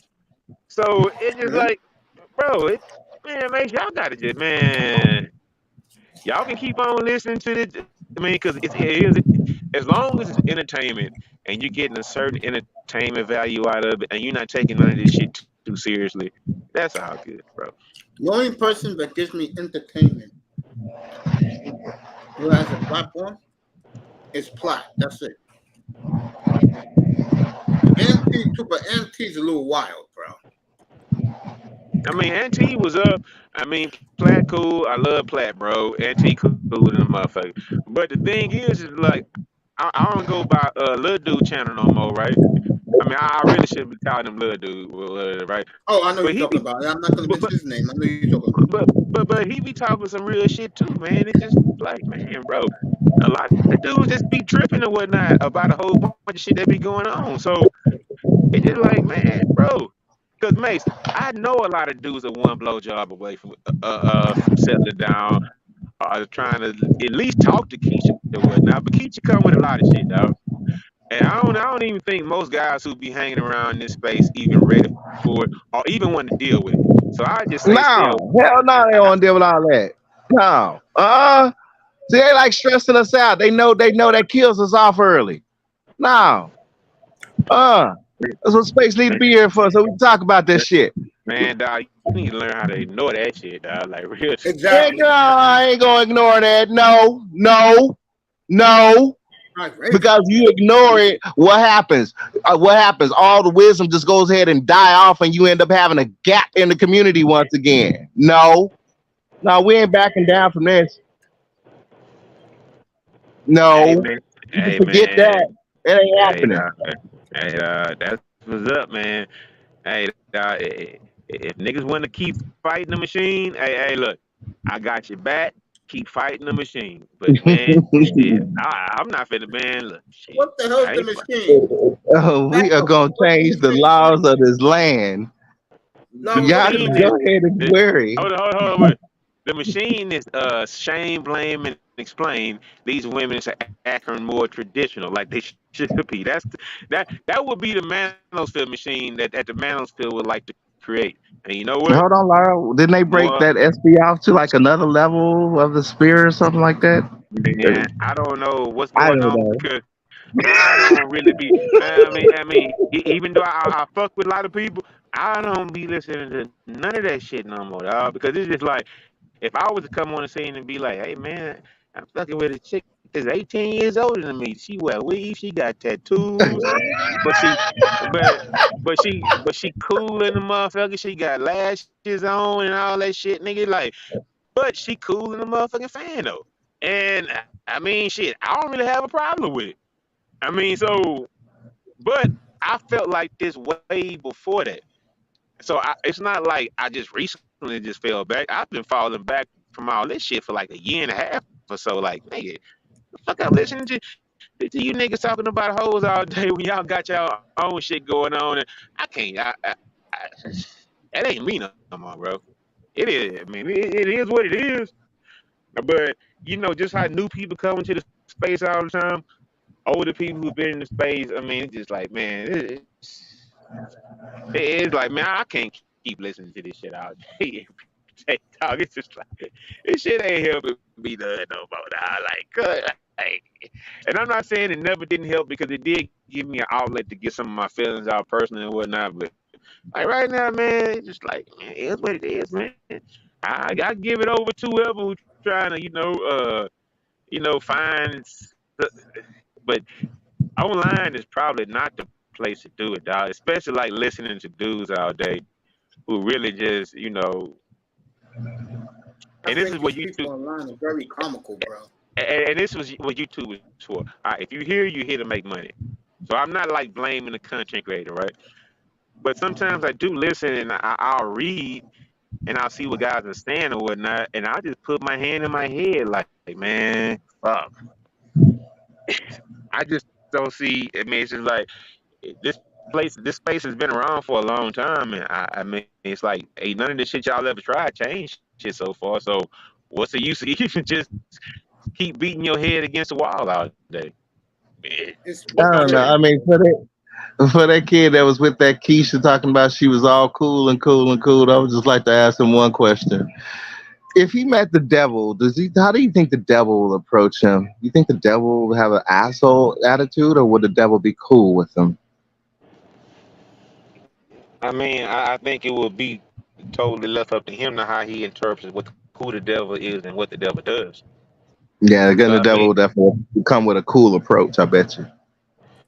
hey man, look, I don't know how anybody should approach anything. And that was one thing, Mace. It's just like I never thought that I should be with all the shit I got going on. I never thought that I should be the one coming online trying to give blind people advice or whatnot, right? Even though it could be profitable in a bag behind it, right? But I mean, I'm not saying everything is a hustle, but it's just like shit. Get in where you fit in. It's just like shit. You get your audience shit that might be boost your motherfucking yearly income or whatever by 35-40%. Even if it's 8 to 10%, that's still something. So I mean, people, I I mean, mean, get in where you you fit gotta in. look at you gotta also look at the time that it blew up. I mean, shoot, with that lockdown, a lot of That's people when it came to blew up, YouTube bro. for entertainment. That's when that shit blew up, the lockdown. Yeah. I mean, that was the whole reason. People was coming to YouTube for entertainment. They got entertained. He sure did. I mean, I mean, we knocked mainstream television off its pedestal.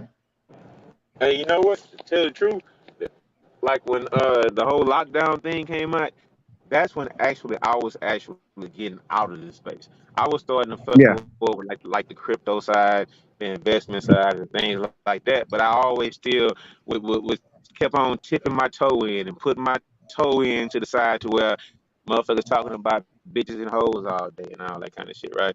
And so I'm not knocking anybody. I mean, it is what it is. So I salute anybody who came on this platform and like created another stream of income. I mean, they have my utmost respect. I might think you're talking about bullshit, but at least you did it. And at least you tried. And at least you tried to do something with it. So, I mean, because we all had an opportunity, especially like back then, we all had an opportunity. It's like around 27, like 2018, 2019. Man, bro, so many people around here could have popped the platform off, and a lot of people did. A lot of people did. And your boy Kevin blew up like a motherfucker doing that era. Sure So did. I was with him before. He was doing that women shit. Me and Nicer was when he was doing shit for men. And dudes still gave him a fucking pushback. so mate, I never did like hate Kevin or whatnot, right? My only Yeah, I thing love with him. my only thing with Kevin was it's like, dude, why are you talking about women's problems and you started and this platform was totally created about like guys or whatnot? I mean, I thought that was kind of like shitty or whatnot. That's why I kind of like said something that one time. But I mean, I ain't have a problem with Kevin, bro. Kevin was, he was kind of like an OG in the space. He was an older cat. He was older than me, and he was just like came out of here. He started his platform, and he blew the fucked up. So salute to him with that. But I Man, mean, see, I didn't agree with the message, but it wasn't like I was around. Like once I had that conversation with him, it wasn't like I kept going to his platform, fucking with him, trolling him, doing all kind of dumb. I wouldn't even, not that he would have even paid attention to me, but that wasn't even the case in point in a time or something like that. It was just pretty much like, man, if y'all want to do that, y'all want to do that. But see, you see how it changed the space. It just completely changed. Once it happened, man, bro, it, I don't see how you what have he a place did called the was he gave men. What it did was it gave brothers the ammo to do a lot of pushback on these women, and the brothers needed that push because let me tell you, Man, why you want to argue with hoes all day if you know that shit ain't gonna work at the end of the day? They don't why give you a think fuck. good night, Nicer, we love you. Why do I think guys do? Because it's the closest they're ever gonna get for a lot of men, bro, and it's sad. They're ever gonna get with a woman face to face. And see, you know what? I realize that might be the case because during that whole time, I'm sitting up going through a divorce and all that shit. I actually had a reason to be mad back then, right? I had a reason to be like fucked up and like pissed off. Like I had a reason to. But man, if you ain't even in the game, dog, I'm not finna be some cheerleader We're for a gonna guy. Raven wanted So, it last night. He requested it. Everybody stay right there. We're gonna take this after dark. Uh, Uh-oh. 305. 305. Come on up, bro. You don't have to talk or anything. Just come on up, bro. Here, get up here. Once you get up here, I'm out of here, bro. Let's but go, no, he gonna. 305. Hey, But like I'm saying, 305 he gonna can't talk talk. because He can't 305 gonna talk. He talk. just can lay in bed and listen. Yeah. Oh, okay. You were saying, Laura? Oh, well, I was saying to you, you was answering it. You was about to say, I said, most of these guys, it's the closest they're going to get to a woman in their lives, sadly. And see, you know what? I hate that dude, bro. That dude that be like, man, like real talk, like even the guys who be talking like like they have experiences or whatnot. I've never wanted to be that guy. You know, these guys they don't know women. These guys they don't. I never wanted to be that guy.